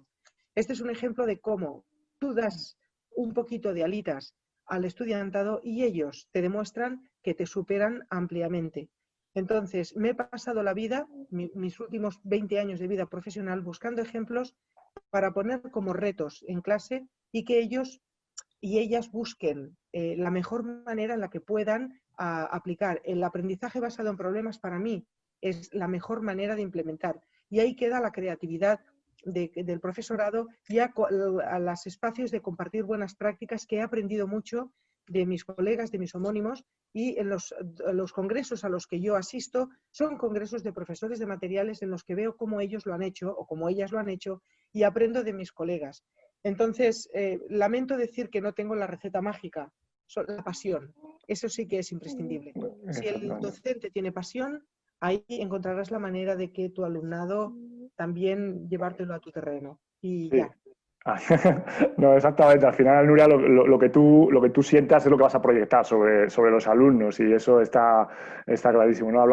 Hablabas un poco también de lo importante que es el pensamiento computacional, el pensamiento por problemas, y yo estaba pensando, decir, que al final una de las bases de eso es la división de problemas más pequeños para llegar a una resolución total, ¿no? Es una de las maneras también de ese pensamiento. Y cuando hablabas de transversalidad y hablamos de un poco de esa fórmula mágica, ¿no? de la introducción del STEAM dentro de las aulas o dentro del alumnado, pues bueno, si tú eres capaz de realizar ese proyecto, como me ha parecido fantástico, el que has enseñado, pero aparte tienes otros compañeros que, bueno, pues remáis en la misma dirección, en otras asignaturas, en otras competencias, en algo totalmente diferente, al final lo que hacemos es unirnos, ¿no? Y de esa idea que ha salido ahí, pues probablemente saldrá algo mucho más grande, ¿no? Ahí tenemos impresión 3D, donde se puede dar un montón de geometría y matemáticas, podríamos dar materiales como en tu asignatura, o se podrían combinar diferentes, o en la parte de humanidades o en la parte de arte, ¿no? Pues se podría hacer otro tipo de cosas, pero con la idea de hacer un proyecto común, ¿no? Entonces,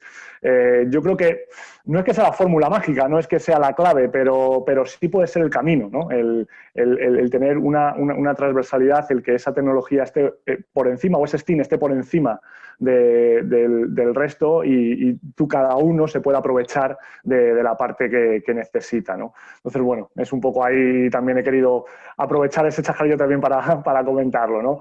Y bueno, yo quería que tenga aquí, David, sé que nos tienes que dejar y joder, pues era por despedirte y comentar, para despedirte y que, oye, por favor, nada, comentases, si tienes algunas palabras ahora. Pues mira, sí, oye, muchísimas gracias, disculparme, me parece muy interesante, lo que pasa es que me han puesto una reunión y me gustaría, no sé si quitarme el teléfono, no sé si voy a ser tan dramático, Francisco. Mira, voy a terminar con el tema este de Francisco, porque claro, no puede ser que yo esto no lo diga, porque es que me dedico justo casi a lo contrario, a que todo el mundo utilice el móvil, ¿no? Y yo creo, como siempre intento, oye, que no siempre lo consigo, cuidado, ver el lado positivo de todo. Yo creo que lo que Francisco, y en cierta manera lo ha comentado Nuria también, lo que está reclamando es el humanismo tecnológico, que me parece muy importante, ¿no? Entonces, esto de la tecnología, la inteligencia artificial, la realidad aumentada, el Big Data, Machine Learning, el 5G, el coche autónomo, los drones, el teletrabajo, todo esto, digamos, que tiene tiene un lado bueno, ¿de acuerdo? Que es el lado bueno que pueda tener, digamos que tiene un lado bueno, pero puede tener un lado no tan bueno, ¿no? Entonces no voy a entrar en detalle en cada uno de ellos, pero es así, ¿no? Entonces yo creo que si queremos buscar respuestas, lo que tenemos que hacer es centrar, digamos, todos los desarrollos tecnológicos en torno a las personas, ¿no? Es decir, oye, que poner la tecnología al servicio de las personas y que esto les sirva. Lo que yo decía un poco cuando me preguntabas las STEM, ¿por qué les sirven a los niños y a las niñas o a los trabajadores y trabajadoras? Pues les sirve básicamente pues, para tener un mejor trabajo, mayor felicidad en el trabajo, generar mayor valor, tener mayor renta, y eso es lo que esperamos, ¿de acuerdo? Entonces, digamos, por eso hablan de la mano de todo este desarrollo tecnológico. En el Gobierno de España se va a presentar en breve la Carta de Derechos Digitales. Es muy importante que eso vaya acompañado de derechos que salvaguarden los derechos de las personas en este mundo digital en el cual se abren muchísimas incógnitas de todo tipo, incluso morales, éticas. Y ahí hay que trabajar. Entonces, decir, oye, niños y niñas que nos estéis escuchando, esto es una gran oportunidad, trabajemos esta oportunidad, ¿de acuerdo? Y seamos vigilantes para que toda esta tecnología nos permita construir una sociedad digital del mañana, pero que esté centrada en las personas y que esto signifique que vamos a vivir todos mejor, ¿de acuerdo? Una vida mejor, más feliz y más alegre, ¿no? Terminaría con este mensaje optimista, a pesar de que Francisco lo ahora me contaba, pero tener la suerte de no estar para escucharle, pero bueno, como me podéis localizar por LinkedIn, yo ahí siento lo que dice la gente de que, oye, que no hemos entrado a lo mejor en lo concreto. Yo tendría más cosas que contar de lo concreto, cómo se puede, hemos puesto en marcha un programa, se llama Educa Digital, que estamos dando, digamos, dispositivos a los niños, conectando los colegios, capacitando a los profesores, introduciendo soluciones de inteligencia artificial y Big Data en el sistema educativo para la educación personalizada, seguimiento personalizado, contenidos digitales personalizados. A lo mejor son algunas pinceladas, pero bueno, era algo que queríamos que no he podido comentar. Claro. En otra ocasión se puede comentar. Muchísimas gracias a Simo por la organización de este evento en las condiciones tan difíciles que estamos viviendo como país.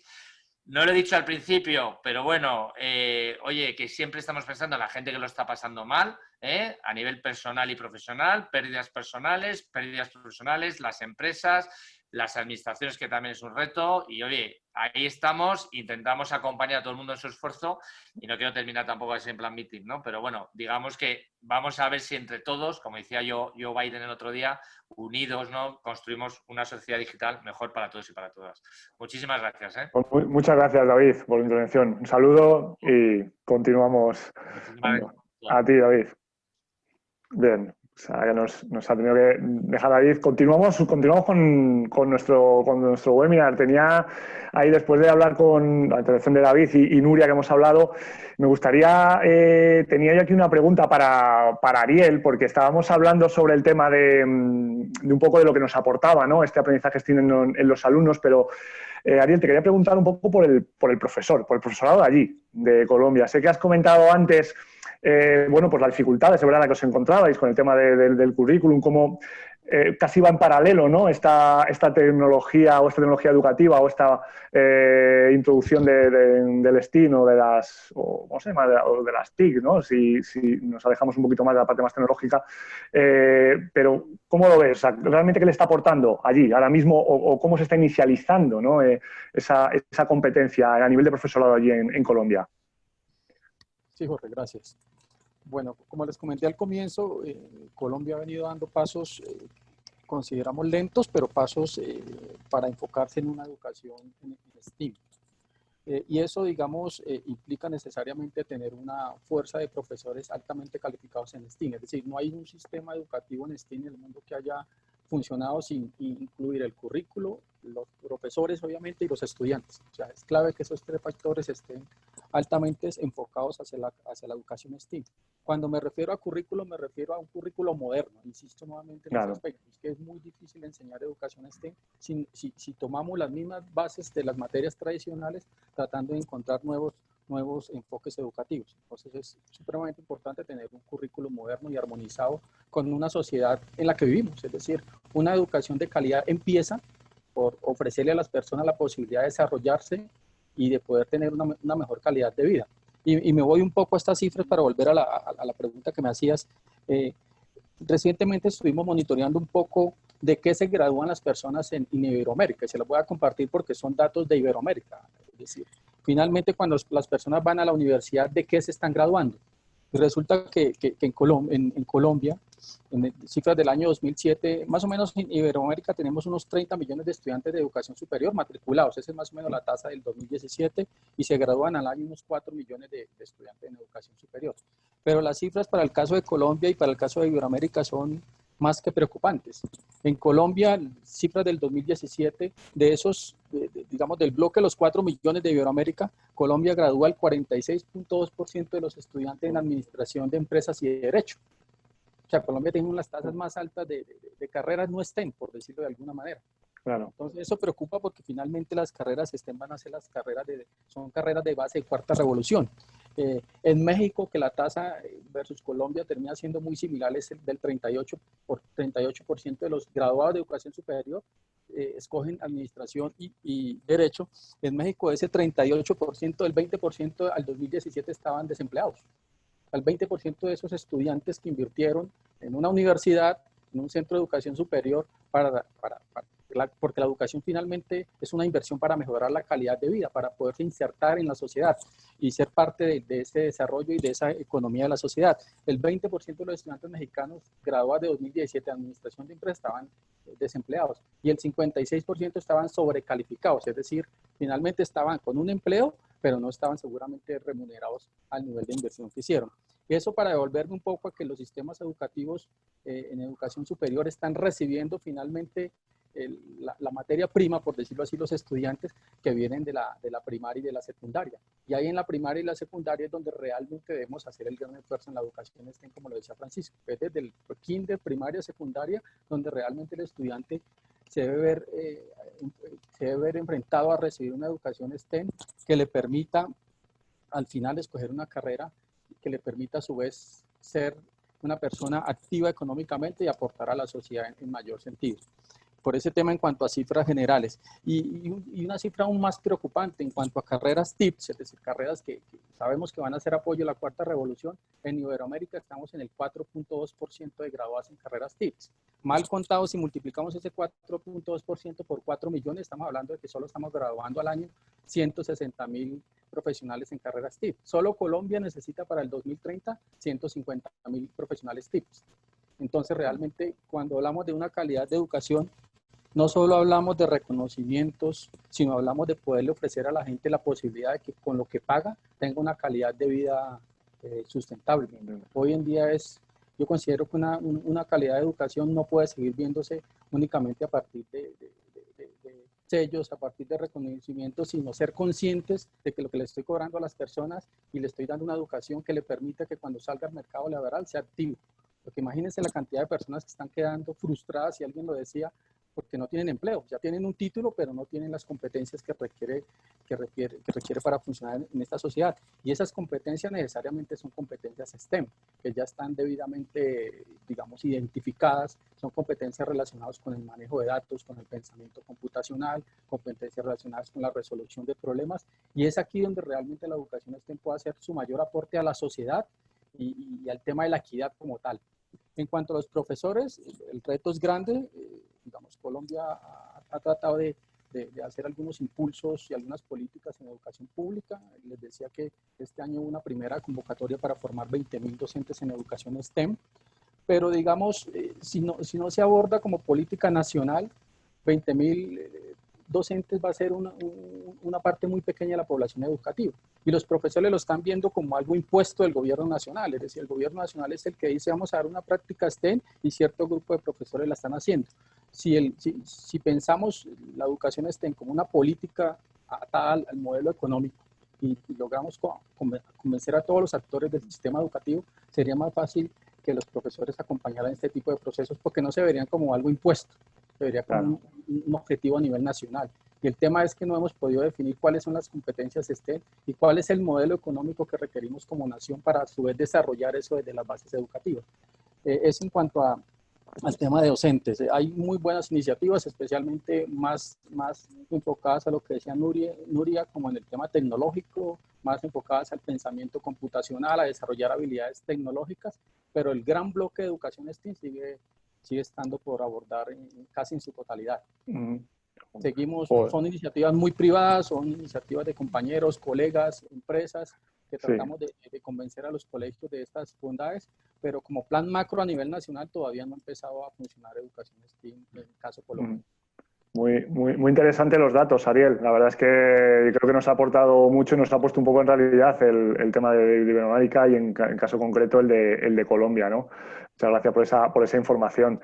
Había una pregunta, estaba en el chat, había una pregunta bastante interesante que decía que ejemplos de carreras STEAM, ¿no? STEAM. Yo realmente aquí y creo que cuando estamos hablando del aprendizaje STEAM, al final estamos hablando de dar la capacidad de esas habilidades o esas competencias para poder desarrollar, ¿no? En un futuro, como estábamos hablando todos, pues bueno, de un futuro profesional que aún es incierto, como hablaba antes David, en el año incluso 2030, ¿no?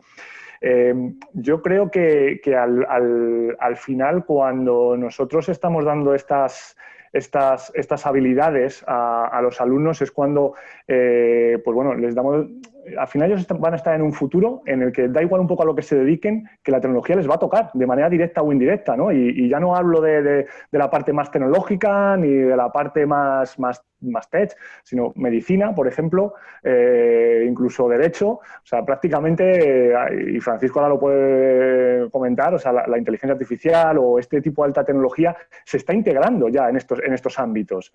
Hay trabajos fantásticos en medicina sobre inteligencia artificial con máquinas en quirófano o análisis de temas de radiografía, ¿no? Había proyectos fantásticos de OpenAI o algunas otras empresas en las que utilizaban la inteligencia artificial para ayudar a los médicos en este tipo de consultas, ¿no? Entonces, por lo tanto, no es que haya una carrera concreta, no, realmente tú lo que tienes que tener es, y te retomo un poco, Nuria, esa parte que hemos hablado de ingeniero de corazón, sino de poder tener esa capacidad, ¿no? De dar a esos alumnos esas capacidades para que cuando salgan a ese futuro profesional tengan esa habilidad de poder resolver el problema pues con las herramientas que en ese momento van a tener, ¿no? Y que van a poder usar, ¿no? Así que, bueno, yo creo que es un poco el concepto que quería también dejar, ¿no? Y Francisco, un poco de lo que ha comentado Ariel, no sé si ves un poco el espejo en España, ¿no? O desde tu punto de vista con lo que pasa allí, ¿no? Ese problema de que nos está costando un poco el poder sacar, ¿no? Y luego me gustaría hablar con Nuria con el tema de la mujer en ese sentido, pero quería ver tu opinión, ¿no? En ese punto de vista. La cuestión es global, es decir, en España, por supuesto, en el resto de Europa, en Asia, hay una demanda tremenda de personal con altos conocimientos técnicos que no está siendo cubierta. Claro. Puedo hablar más concretamente de la informática, o sea, programadores hacen falta, pero en cantidades industriales, especializados en inteligencia artificial cada vez más. O sea, prácticamente hoy una empresa que no se plantee pues ofrecer en sus productos algo que vaya un poquito más allá de lo que es la automatización de procesos, sino que intente pues eso, capturar datos, o sea, macrodatos me refiero, y hacer algún tipo de análisis sobre ellos y darlos a los clientes, pues ya va retrasado, ¿no? Es algo que influye muchísimo en la economía de un país, el hecho de poder tener esa fuerza laboral que responda a esa demanda que está habiendo actualmente, y es bueno, algo que incide también transversalmente. Pensemos, por ejemplo, que no es solo que pues eso, ese 80% de ocupaciones que hablaba David que se van a crear están por inventar. Muchas de ellas, por supuesto, tienen que ver con la tecnología, con la informática, etcétera, ¿no? Pero además es que hay un 40% del empleo actual amenazado por esos procesos de automatización. Esos son empleos que van a desaparecer, que va a crear unas situaciones de paro alarmantes. Y por otro lado está el tema incluso de la mujer, o sea, esa brecha de género que tenemos en las ingenierías. Os cuento la anécdota de que la semana pasada estábamos sacando cajas de un archivador y salió pues eso, las típicas fichas que teníamos en los años 90, ¿no? Donde estaban los datos de los alumnos. Había muchísimas más chicas que ahora. O sea, que hemos bajado de manera drástica. Empezamos a ojearlo y decimos, fíjate, una y otra y otra y otra. Y ahora no, ahora yo entro en clase con 70 alumnos y hay 2 chicas. O sea, es patético, ¿no? La razón no se sabe, o sea, que se ha hablado tanto del tema, de cuáles pueden ser las razones de que las ingenierías no traigan a las chicas, que es muy difícil, seguramente será algo multifactorial. Hay incluso quien dice que el paso de facultad a ingeniería fue una de las causas, ¿no? Que si era facultad, pues era atractivo para la chica, en el momento que es ingeniería ya deja de serlo, ¿no? Porque ya parece que es algo para chicos. No lo sé, pero lo que sí sé es que he visto programar a niños y niñas en los centros, y las niñas lo hacían exactamente igual de bien que los niños. Eso está demostrado estadísticamente. Hay artículos que podéis consultar, donde yo participo como autor, y las curvas son exactamente iguales. O sea, estadísticamente no hay ninguna diferencia en el rendimiento a la hora de programar entre chicas y chicos. De hecho, son mucho más competitivas a la hora de organizar los concursos de competición. Ellas suelen ser las que se llevan los premios. Entonces, a mí me parece que ese es el mejor modelo.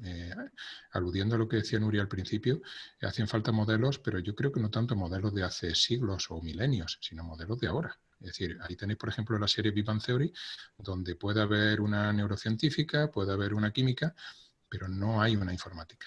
O sea, Penny tiene que ir a que le configuren la wifi a la habitación de al lado. O sea, es patético, pero es así, ¿no? Y a pesar de que Big Bang Theory es una de las series que más ha fomentado la ciencia y me parece magnífico. Seguramente estará detrás de la subida de nota de corte en física y todo eso, ¿no? Magnífico. Pero seguimos cayendo en los mismos errores. Yo creo que los modelos los tienen que ver ellas mismas. O sea, los modelos tienen que ser ellas mismas. Cuando ellas se ven capaces de hacerlo igual o mejor que los chicos, son su propio modelo, no necesitan más. Quiero decir, era la misma razón por la que en los años 80 las chicas se matriculaban masivamente en la escuela de informática. No necesitaban recurrir a nada, es que se veían capaces de hacerlo y nada más, ¿no? Entonces, es un problema que tiene muy difícil solución, eso está claro, el cómo llevar a las chicas a la escuela de ingeniería, ¿no? Pero desde luego yo vuelvo a insistir en que creo que las cosas empiezan desde primaria, o sea, que es ahí donde hay que incidir, ¿no? Y concretamente quería hacer algo, hacer alusión a algo que ha comentado Ariel. No solamente el hecho de que necesitamos informáticos, necesitamos que todo el mundo sea un poquito más informático. Hablo solamente de la parte que más me afecta. Yo en el tema de materiales no puedo aportar mucho de ingeniería de materiales, ni ingeniería industrial, ni nada por el estilo, pero sí puedo decir que un abogado, una persona que estudia Derecho, es mejor abogado si conoce, no estoy hablando de grandes tecnologías informáticas, sino simplemente un pequeño lenguaje de programación, algo para hacer scripting. En un momento dado se encuentra con miles de documentos legales y tiene que buscar jurisprudencia. ¿Qué hace? Pues se hace un script. Algo tan sencillo como eso, que busca ciertas evidencias en textos, que le hace un filtrado que después de tener 100.000, pues pasa a 200, que ya puede procesar a mano. Bueno, pues nada más que eso le está dando una ventaja competitiva brutal. En biología, otra rama, pues, quiero decir, de ciencia pura, ¿no? Es que ya no se concibe un biólogo que no tenga conocimiento de programación. O sea, si tú vas a campos como proteómica, genómica, tienes que saber procesar esos datos, tienes que saber algo de bioinformática, por lo menos estar familiarizado con ello, por lo menos saber integrar módulos para decir voy a hacer algo que me dé una información adicional sobre cómo sería hacer un experimento en esta dirección o en la otra, o sobre cómo conseguir una determinada molécula. No sé, yo creo que es algo, como he dicho al principio, que debería ser competencia básica. O sea, es algo tan elemental, tan fácil y que aporta tanto y que es tan necesario. Es decir, actualmente lo que ha comentado Ariel es una realidad mundial. Necesitamos esa transición digital y alguien tiene que hacerla. Y por eso necesitamos cada vez más profesionales, o al menos profesionales que tengan esos conocimientos TIC. Sí, yo creo que al final esa labor de lo que hablábamos antes, 2 o 3 preguntas atrás, ¿no? De quién realmente tiene que hacer esa labor, ¿no? de transformación un poco, pues es verdad que al final es el profesorado, ¿no? Es el que tiene que tener esa capacidad de poder inculcar ese conocimiento y esa habilidad a los alumnos, ¿no? Para luego llegar a los puntos que comentabas antes tú y que comentaba Ariel, ¿no? Que al final salimos al mercado y no hay tantos ingenieros, ¿no? Como a lo mejor haría falta en ese sentido. Y es que además, como decía David, el mundo tiende hacia eso. Por lo tanto, nos encontramos con un doble problema, ¿no? Hay una última cosilla que quería comentar, claro. por cerrar mi intervención. Sí. No solamente brecha de género en ingenierías, es brecha salarial también. Es decir, hay muchísimos factores que influyen en la brecha salarial, pero uno de ellos, sobre todo en el futuro, va a ser precisamente la brecha en las ingenierías. Es decir, no hay más que irse a Silicon Valley. San Francisco es una ciudad en la que ya no se puede vivir, en la que muchos médicos y profesores tienen que dormir en tiendas de campaña. ¿Por qué? Porque hay unas profesiones que están saliendo con unos salarios brutales y que están acaparando en una gran mayoría hombres. Entonces, fijaros la incidencia que puede tener, la incidencia positiva que puede tener el que las mujeres accedan a las ingenierías en un mundo en el que va cada vez más favoreciendo ese tipo de trabajo, de puestos de trabajo y de grandes salarios. Totalmente de acuerdo y un problema importante. Nuria, yo estoy encantado de preguntándote esto porque quiero saber tu opinión. Sé que, bueno, aparte de lo que se nos has contado, sé tu trabajo sobre todo esta línea y yo no sé, por lo que ha comentado Francisco, de verdad, la falta de ingenieros o en la parte de ingenieras, mejor dicho, en estos ámbitos. Yo a veces tengo la percepción de, como decías antes, y estaba de acuerdo contigo en tu primera intervención cuando decías faltas de referentes, ¿no? Y es verdad. Para mí, y esta es una opinión un poco personal mía, creo que las chicas de hoy en día, nuestras alumnas, no tienen ese referente, no decir, ahí va, pues hay una mujer ahí que fíjate dónde está trabajando, ¿no? Yo menciono pues, a Nerea Luis, por ejemplo, en el campo de la inteligencia artificial, ¿no? Ya que estábamos hablando de eso, me parece un referente y una persona pues donde se puede fijar uno, ¿no? Y bueno, no sé, quería ya que nos embarques un poco también en tu opinión con esto. Sí, no, efectivamente, los modelos y referentes de proximidad son mucho más potentes porque además las chicas empatizan con aquellos modelos con los que son mucho más próximos. Entonces ya la tenemos identificados con Monge, Nerea, mi Nerea. Sí, hombre, faltaría más. Y bueno, y un montón de chicas, Ana Freire, que las tenemos muy localizadas y que son modelos excelentes y de una visibilidad brutal, pero no solo en ingeniería, sino también en emprendeduría. Carlota Pi, la propietaria de Hola Luz, o Marichel Bautista, que es la propietaria de Fibracat. O sea, tenemos unos cuantos modelos de proximidad de mujeres que son mucho más jóvenes que yo, con lo cual son modelos mucho más potentes. Pero no solo los modelos son quizá un primer motivo por el cual las chicas puedan descartar una opción de formación tecnológica. No solo es este, hay otros. Hay el tema de cómo vendemos las formaciones STEM. Muchas veces la ingeniería se asocia, y digo ingeniería, pero intento hablar de formación tecnológica de lo más transversal, desde los ciclos formativos hasta los grados, los máster, tal. se asocian este tipo de formaciones profesionales al éxito y al éxito económico. Entonces, cuando yo voy a colegios de primaria y les pregunto qué queréis ser de mayores, muchos niños, y aquí estoy generalizando con el riesgo que esto comporta, que no digo todos los niños, sino muchos niños, la respuesta que me dan es que quieren ser ricos. Esta respuesta, creedme que nunca la he oído en boca de una niña. La he oído en boca de muchas mujeres adultas. Yo misma digo, quiero ser rica, ¿dónde está la fórmula? Pero no es una respuesta habitual en una niña. De hecho, solo he conocido una mujer que me haya dicho que desde pequeñita quería ser rica. Una, Cristina Mercader, que es una gran empresaria. Pero la única que he conocido que me lo haya reconocido.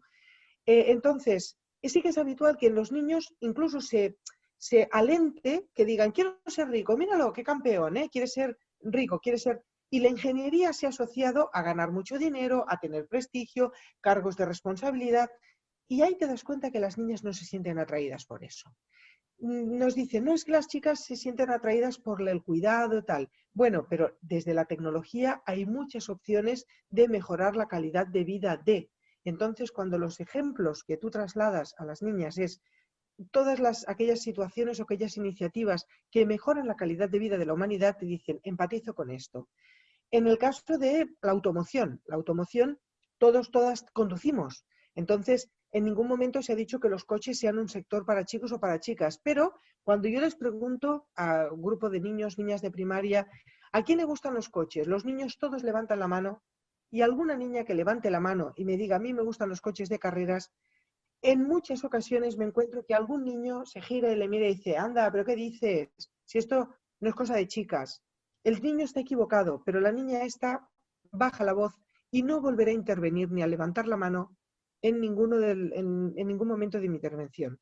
Entonces, también hay que trabajar el hecho de eliminar esta apropiación que no sé en qué momento se ha hecho de determinadas disciplinas ni para chicos ni para chicas. Entonces, abogo por la transversalidad de todo. Nada es propiedad de nadie, pero las niñas que suelen tener más vergüenza, un sentimiento de vergüenza mayor que los niños son más atrevidos, no digo que sea ni bueno ni malo, esto es así. Entonces, las niñas que suelen tener un poquito más de pudor, en el momento en que ven que alguien pueda reírse de su pasión, que diga que le gusten los cohetes o que diga que le guste hacer misiles, pues va a callarse. Y entonces, al hilo de la apreciación que decía Francisco de que había efectivamente muchísimas más mujeres hace los años 80 estudiando informática que ahora, los centros de cálculos en aquel momento estaban llenos de mujeres. Y la película de Figuras Ocultas, Hidden Figures, sí, sacan todas aquellas mujeres que estudiaban de manera natural las calculadoras, o sea, las calculadoras, estas Casio que decía antes yo, las Women on Science, las calculadoras se llaman las calculadoras y no los calculadores, porque vinieron a sustituir a las mujeres que hacían cálculos. Así de simple. Pero en el momento en que la informática entra en los domicilios, que viene a coincidir con el cambio de licenciatura e ingeniería, los ordenadores personales pasan a formar parte del espacio de ocio de las casas y ahí es donde las mamás no tienen ese espacio de ocio porque cuando llegan a casa pasan a hacer tareas reproductivas, mientras que el ocio pasa a ser el espacio del papá. Entonces estoy generalizando mucho con el riesgo que esto tiene, pero las niñas dejan de tener interés por esta parte del ocio porque además está muy demostrado, las niñas, los juegos, jugar por jugar, no les apetece, porque ¿qué me aporta? Pasarme un fin de semana de gamer detrás de una consola. No me aporta nada. Entonces, esta necesidad de dejar claro cuál es la utilidad de algo. Entonces, si tú les trasladas, con esto vas a poder hacer esto otro, o con esto vas a poder llegar a, ahí las niñas las vas a motivar. Si solo les dejas la superficialidad del juego o de la parte informática, ahí no se van a sentir atraídas. O sea, los modelos y cómo estamos vendiendo la tecnología es importante. Yo no tengo la receta mágica tampoco aquí, pero sí que apuesto por dar esta imagen absolutamente transversal con modelos de proximidad y ir un poquito más allá de haciendo esto vas a poder hacer y también la transversalidad que hay detrás de todos los estudios TEC y TIC. Yo siempre utilizo muchas veces el mismo ejemplo. Me han acusado en el chat de que hablo del personalismo yo en mi vida, pero lo siento, lo único que puedo hablar es de lo que yo veo en mi día a día. cuando hago reuniones de exalumnos, me ilusiona mucho ver que estudiantes que pasaron por las mismas aulas ahora se dedican a cosas tan diversas como que uno haga aviones, otro haga canteras de combustión, otro haga molinos de energía eólica, otro se dedique a los seguros, otro pues se haya dedicado a la docencia o a elaborar material TEC o TIC, ordenadores o carcasas o lo que sea. Entonces ves que se dedican a cosas absolutamente dispares con una misma formación. Esa transversalidad es lo que nos hace ágiles, ser capaces de reinventarnos a medida que la sociedad demanda nuevos perfiles. Y ahí las STEM son las disciplinas que más reconvertibles son, más me temo que las humanidades y más me temo que las ciencias sociales. Eso sí, no hay que perder de vista que la persona más completa será la que tenga conocimiento de todo, porque esto nos hace mucho más transversales, valga la redundancia. Y ahí lo dejo. Efectivamente, yo creo que al final creo que tiramos hacia un mundo muy especialista. Yo creo que estamos hacia unas profesiones muy especializadas, ¿no? Al final esas nuevas profesiones que comentaba David que llegarán, pues son muy concretas, muy especializadas,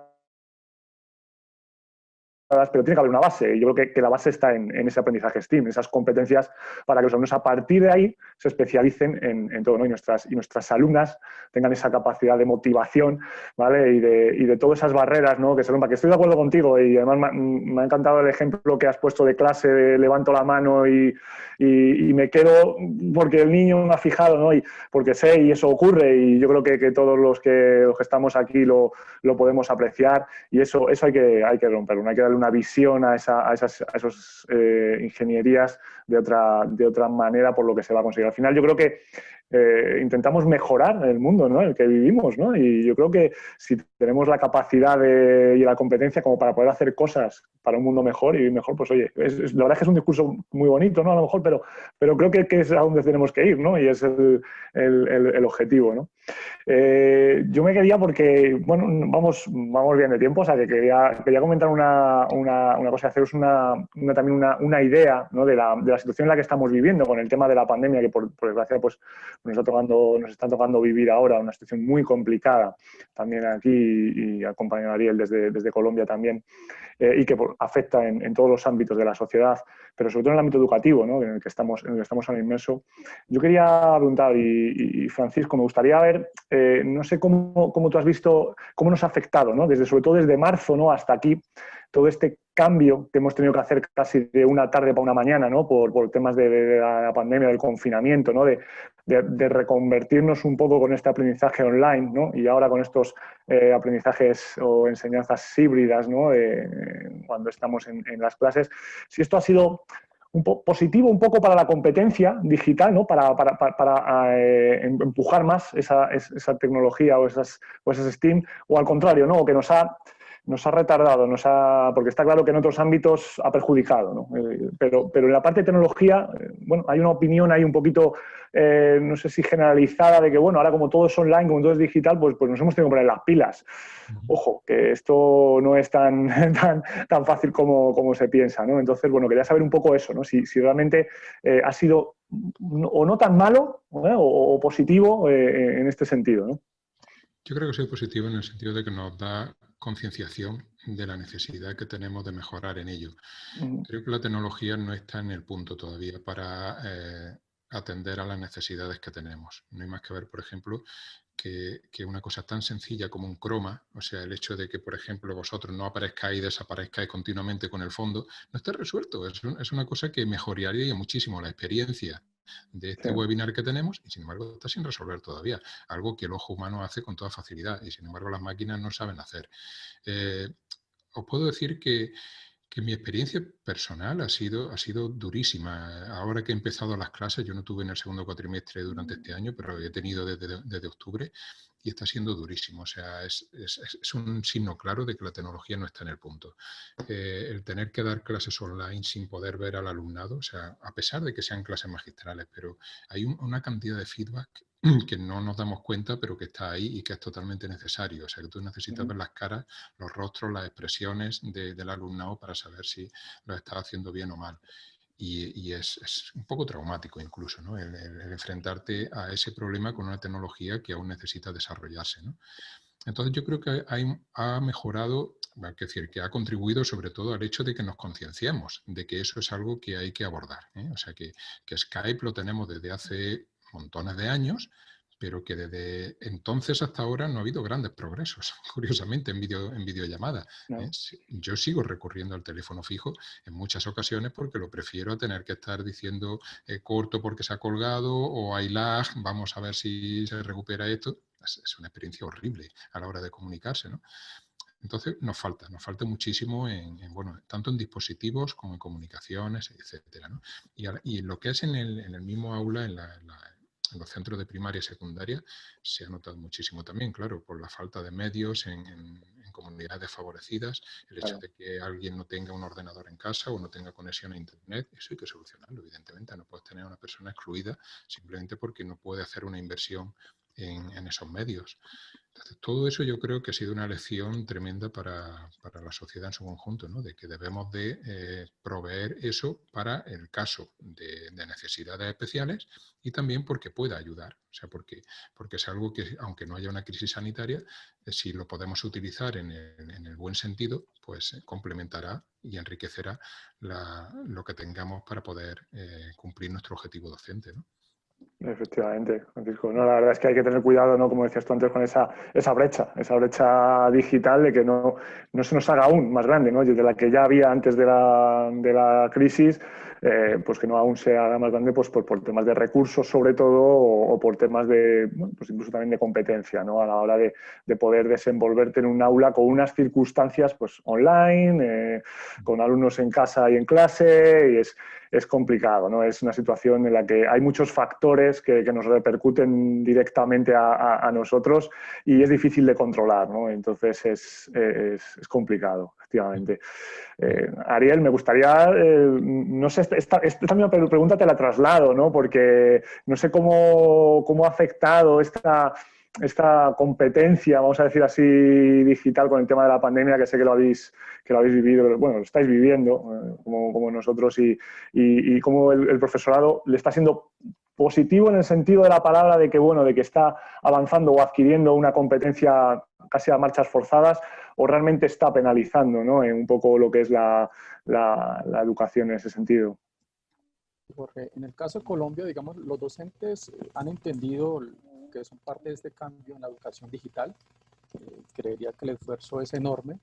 Sin embargo, la mayor afectación está más por el acceso a medios. Me refiero a medios docentes, estudiantes. Digamos que el gran impacto se está generando por la desigualdad que hay para acceder a recursos digitales, ordenadores, internet de calidad, bueno, y otros recursos que permiten que esta nueva forma de enseñar llegue pues a todos y a todas con mayor facilidad.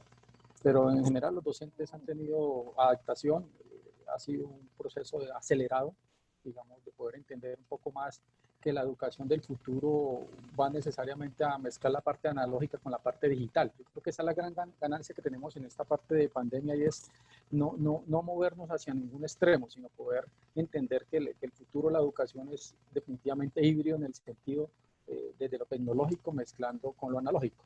Es decir, eso es una gran ganancia de poder entender los docentes que también hay herramientas digitales que pueden apoyarse, en caso plataformas para elaborar laboratorios, plataformas para elaborar prácticas de programación y demás. Es decir, esa combinación que se está dando entre lo híbrido y lo analógico o que se va a determinar una vez se pueda volver a las aulas, yo creo que esa va a ser una de las grandes ganancias de la educación.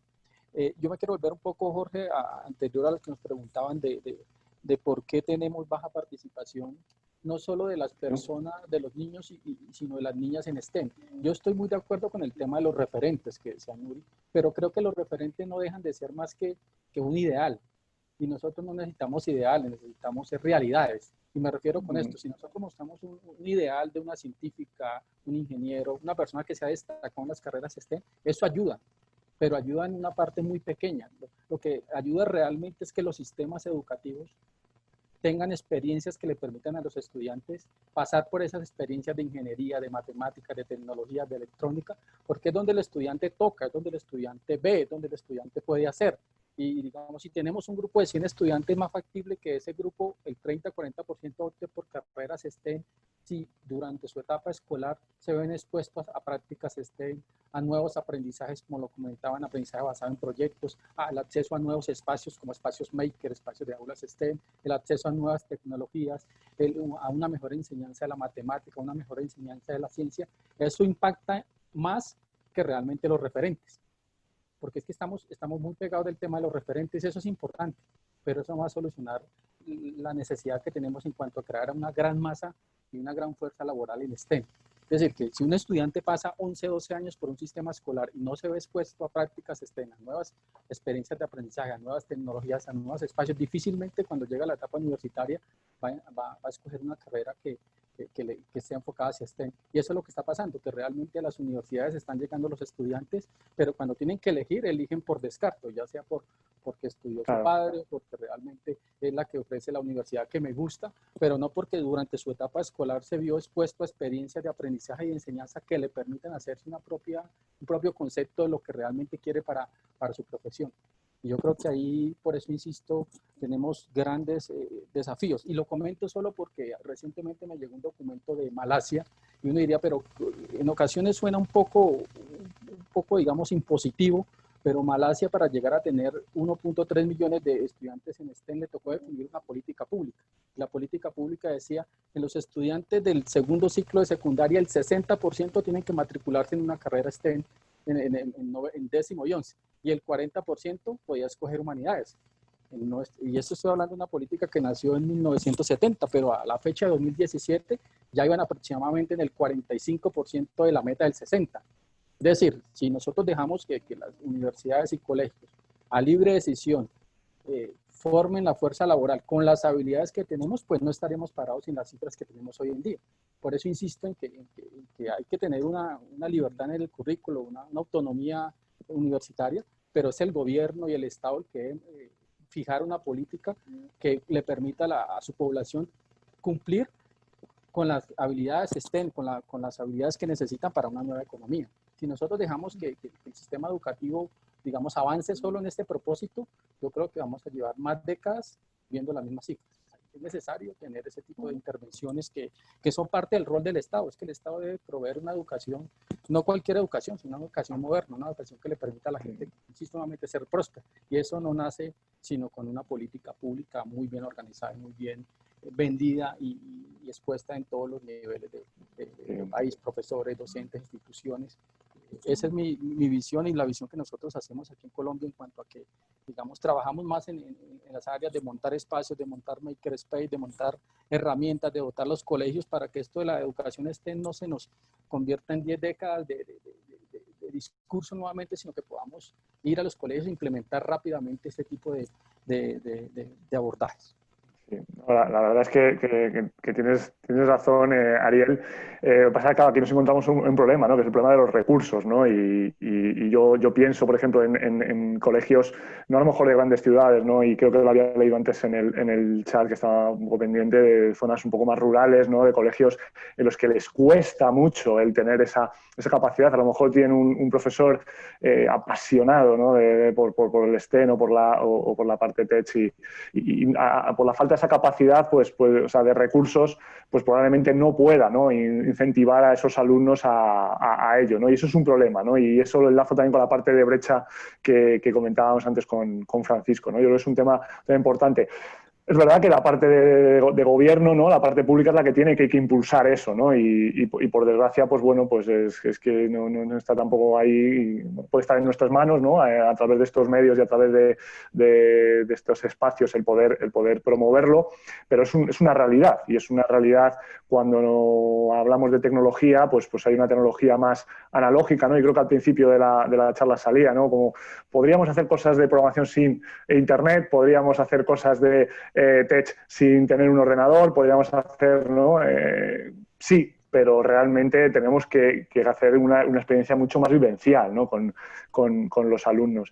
Y bueno, pues lo hemos visto ahí, y también enlazo, Nuria, con esta parte y con la parte bueno, que yo creo que esa pandemia en relación a estos zonas pues más complicadas, donde la brecha es más importante, pues ¿cómo lo ves tú? ¿No? Si les ha afectado en mayor parte y esa competencia al profesorado, al alumnado, pues yo creo que les ha dificultado, ¿no? Aún más el poder seguir, ya no un ritmo de un aprendizaje STEM, sino el propio ritmo, ¿no? de aula normal. Pues la verdad, yo formo parte de una universidad politécnica, de una de las 4 universidades politécnicas que hay en España, y yo creo que tengo la suerte de haber vivido que mis compañeros se han puesto las pilas, pero en un tiempo récord. O sea, nosotros nos confinamos, como todo el mundo, a mediados de marzo. Aquellas 2 primeras semanas fueron un poco de que no sabíamos bien cómo estábamos, pero a la que volvimos de vacaciones de la pausa de Pascua, retomamos las clases y en mi caso, en la Universidad Politécnica de Cataluña, se han impartido prácticamente todas las clases.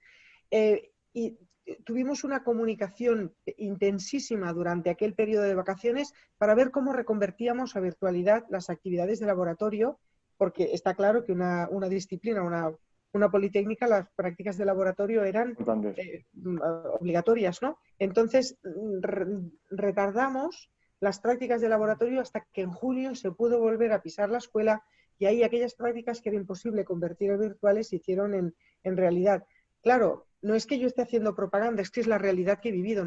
La sensación que tengo es que nos hemos puesto las pilas. Hemos trabajado muchísimo. Vosotros ahora no me veis y no sé si es adecuado que yo comparta la pantalla para que veáis el plató que he montado en mi casa. Alguien se lamentaba de que el fondo virtual es un fondo que no se ve porque se mueve y tal. A mí me han dicho que lo tenía que poner, pero yo lo que tengo detrás de mí en realidad es una tela donde he impreso la fotografía de la entrada de mi escuela para que cuando doy una clase mis estudiantes se sientan dentro de la escuela. Me he comprado un aro de luz que si yo hago así con las gafas vais a ver cómo se refleja los circulitos en los cristales de mis lentes para que me dé buena calidad de visión. Yo tengo una conexión a internet por cable, no tengo fibra óptica. Y entonces he aprendido a conectarme mi ordenador con el cable que me lleva al router para que la conexión sea más buena que por wifi, ¿no? Se me va el tema virtual. Pero bueno, pues este cable a mí me ayuda. He aprendido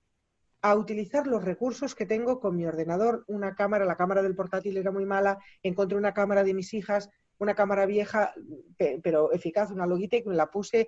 ¿En qué ángulo me la pongo para que me dé una buena distancia? Hemos aprendido unas competencias que no sabíamos que teníamos. Hemos aprendido a hacer cosas que no sabíamos que éramos capaces de tener. Y hemos aprendido a hacer muchas más cosas que docencia. No solo docencia.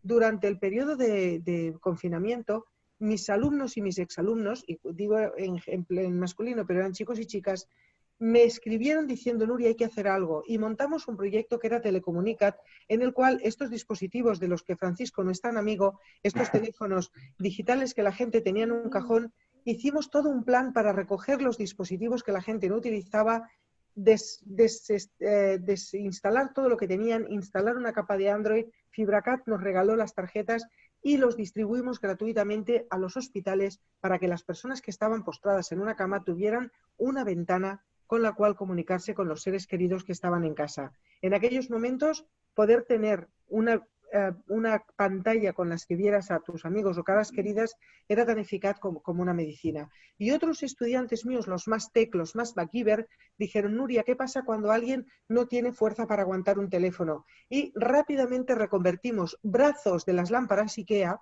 y no quiero hacer propaganda, pero fue así, a soportes para aguantar el teléfono y llegamos a hacer unos 50 que se distribuyeron en los hospitales que nos lo pidieron. Pedimos recursos, pedimos dinero, conseguimos dinero, llorando a todo el mundo, pero conseguimos montar aproximadamente 200 teléfonos, unos 50 soportes e instalar cámaras de 360 grados en hospitales de campaña para que el personal sanitario desde fuera y gracias a un teléfono pudiera hacer el seguimiento de sus enfermos. La verdad, tengo que decir que lloré mucho cuando me dijeron que habían instalado una cámara en una sala de recién nacidos para que las madres pudieran ver a sus hijos porque no podían entrar a verlos. No se me había ocurrido que había esta necesidad, pero la tecnología introdujo mucho amor, mucha humanidad y mostró su mejor cara. No he podido sentirme más orgullosa de mi alumnado como durante el tiempo de pandemia de ver que querían hacer cosas para ayudar a la gente. No he podido estar más satisfecha de poder dormir en algunos días 2 o 4 horas porque estaba pendiente de montar todo el proyecto Telecomunicat o de ayudar a los COVID Warriors, que son los que hicieron las máquinas que podían hacer 2.400 PCR en un día, liderados por mi gran amigo Andreu Beá. No he podido sentirme más orgullosa de poder pensar que podía ayudar a estas personas que tenían mentes privilegiadas diseñando equipos, hablando a cualquier hora del día o de la noche, o a montar un plató en el comedor de mi casa para poder dar todas mis clases. Lo hemos podido hacer. Las condiciones de contorno que nos han impulsado a hacerlo han sido muy tristes, es verdad, pero me quedo con la parte de que me han puesto el reto de demostrar que podía hacerlo. Hace poco tuve el honor de dar un discurso para iniciar el curso en el Institut d'Estudis Catalans y decía, y vuelvo a repetir, que no ha habido un final de curso en el que me haya sentido más orgullosa de lo que he podido ser capaz de hacer después de 30 años de profesora, como este año pasado. Y me temo que este año ha empezado con el mismo reto, ser capaces de dar las clases desde la distancia, pero sin perder la proximidad y sin perder esto. Me han preguntado muchas veces qué es lo que he hecho más a faltar. He hecho a faltar el contacto, he hecho a faltar ver la cara de mis alumnos cuando por fin entienden algo y con la cara hacen ¡ay! Ahora lo entiendo, esto es insustituible. Y esto lamento que el virus me lo ha quitado. Pero bueno, nos ha dado salud para poder iniciar otros retos. Ahí estamos, somos capaces, lo vamos a hacer. Sí, yo creo que nos ha quitado un poco de empatía, ¿no? con nuestros alumnos y sí. Eso, los que estamos dando clases, la verdad es que se nota, ¿no? Nuria, yo veo pasión cuando me hablas de estas cosas y me encanta escuchar, ¿no? Y creo y hablo de la pasión porque creo que es algo fundamental, ¿eh? Y es algo fundamental que un docente lo tenga para hacer todo eso que has contado. Nos podemos encontrar con muchos problemas. Creo que los recursos estaban ahí, en más o menos medida, pero al final si un docente no tiene esa pasión por intentar llegar a los alumnos de la mejor manera posible y con lo que sea, por lo menos porque tiene que dar una clase y cree que es su objetivo dar esa clase, pues es fundamental, ¿no? Y yo creo que lo has transmitido muy, muy bien en ese sentido, la verdad. Gracias por contarnos también esas experiencias. Yo poco más, quería ya simplemente, pues ir cerrando esta fantástico webinar con vosotros, que la verdad es que he aprendido un montón de cosas escuchándoos, también a David, lo tengo que dejar un poquito antes, y daros las gracias. Dar las gracias a todos los personas que han estado en el chat, todos los docentes, aprovechando este tema que hemos hablado de la pandemia, el trabajo tan fantástico que se ha hecho. Yo creo que a nivel general se ha hecho un esfuerzo brutal. Hablábamos antes también, lógicamente, de la parte sanitaria, pero yo creo que la parte docente se ha sobrepuesto, ¿no? A una situación, pues dura, ¿no? De vivir que estamos viviendo y lo contábamos desde aquí, lo contaba también Ariel desde Colombia y yo creo que eso es de elogiar, ¿no? Y para ahí va también todo ese reconocimiento. Y nada, simplemente ir despidiendo, os paso la palabra para que os podáis despedir y un auténtico placer compartir este ratito con vosotros y con todas las personas que me tenemos al lado. Ariel, un abrazo fuerte desde aquí, desde España, Colombia. Mil gracias por tus aportaciones. Jorge, muchísimas gracias, Francisco, Nuria, tener estos espacios donde podamos compartir sobre nuestras experiencias no propiamente como un modelo teórico sino lo que vivimos en el día a día, lo que se está haciendo también es un gran aporte para la comunidad, así que por aquí estamos a la orden y un gran saludo para todos y para todos los que nos acompañaron en este webinar. Gracias, muchas gracias, Ariel. Francisco, un placer compartir contigo y toda esa visión de un mundo que a mí me apasiona, que es la inteligencia artificial, ¿eh? Soy un humilde estudiante de esa parte, pero es un lujo poder escucharte. Sí, quería agradecer a vosotros todo el esfuerzo que hacéis por organizar este evento y para mí ha sido un gusto estar aquí. Me hubiera gustado que tratáramos un poquitín más de cerca algunos de los puntos, el profesorado, los problemas que tiene para enfrentarse a todo esto en el aula. No sé, quizás no tenemos toda la competencia para hablar de ello. Quizás haber traído un poquitín más de chat a la conversación hubiera ayudado. Sí. No sé si ha respondido a las expectativas que tenía el público, pero bueno, al menos se ha intentado en la medida de lo posible. Y por mi parte, solamente decir que seguiré haciendo todo lo posible por quitarme el móvil de mi vida. Sé que es una herramienta muy útil para mucha gente. Hay que tener mucho cuidado con ella. Tiene un lado oscuro tremendo, sobre todo para los más pequeños. Hay que tener muchísimo cuidado y utilizarlo, como todas las tecnologías, adecuadamente. Así que desde aquí lo último que quiero dar es un grito de ánimo a todo el profesorado que está, me consta, luchando por conseguir sacar el máximo provecho del currículum que tenemos de STEM en los centros y que no lo tiene nada fácil. Así que mucho ánimo por eso. Gracias, Francisco. Y Nuria, pues nada, acabar contigo. Mil gracias por esa pasión en todo lo que nos has contado y ese enfoque sobre todo hacia la mujer ingeniera, que la verdad es que ha sido un gusto escucharte. Pues muchísimas gracias. Yo cuando contactaron conmigo para formar parte de este panel, me hizo muchísima ilusión. Agradezco a la organización que me haya dado la oportunidad de compartir con Ariel, con el ponente que ya se fue, que nos dejó Javier, y con Francisco sus puntos de vista. Y contigo has sido un moderador, no te lo hemos puesto fácil, pero has sido capaz. Como he dicho antes, se nota que tienes estudios y efectivamente la pasión es, creo, lo que mueve el mundo, al menos desde mi punto de vista.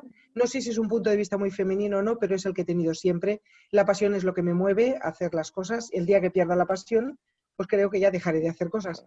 Entonces, bueno, pues efectivamente estoy de acuerdo con Francisco en que los teléfonos tienen su lado oscuro, pero la tecnología, el uso y el buen uso de la tecnología nos va a salvar de muchos problemas. Obviamente el abuso y el mal uso es lo que nos llevará al desastre, pero esto ya entra dentro de la parte oscura del ser humano. Sí, hay otro debate, ¿no? Que es los alumnos conocen la tecnología pero no saben usarla, ¿no? Entonces, bueno, ahí podríamos ya incluso dar rienda suelta a otro Hay debate. un ejemplo que no me gusta mucho dar, que es decir que en un porcentaje muy elevado, los terroristas más famosos son ingenieros.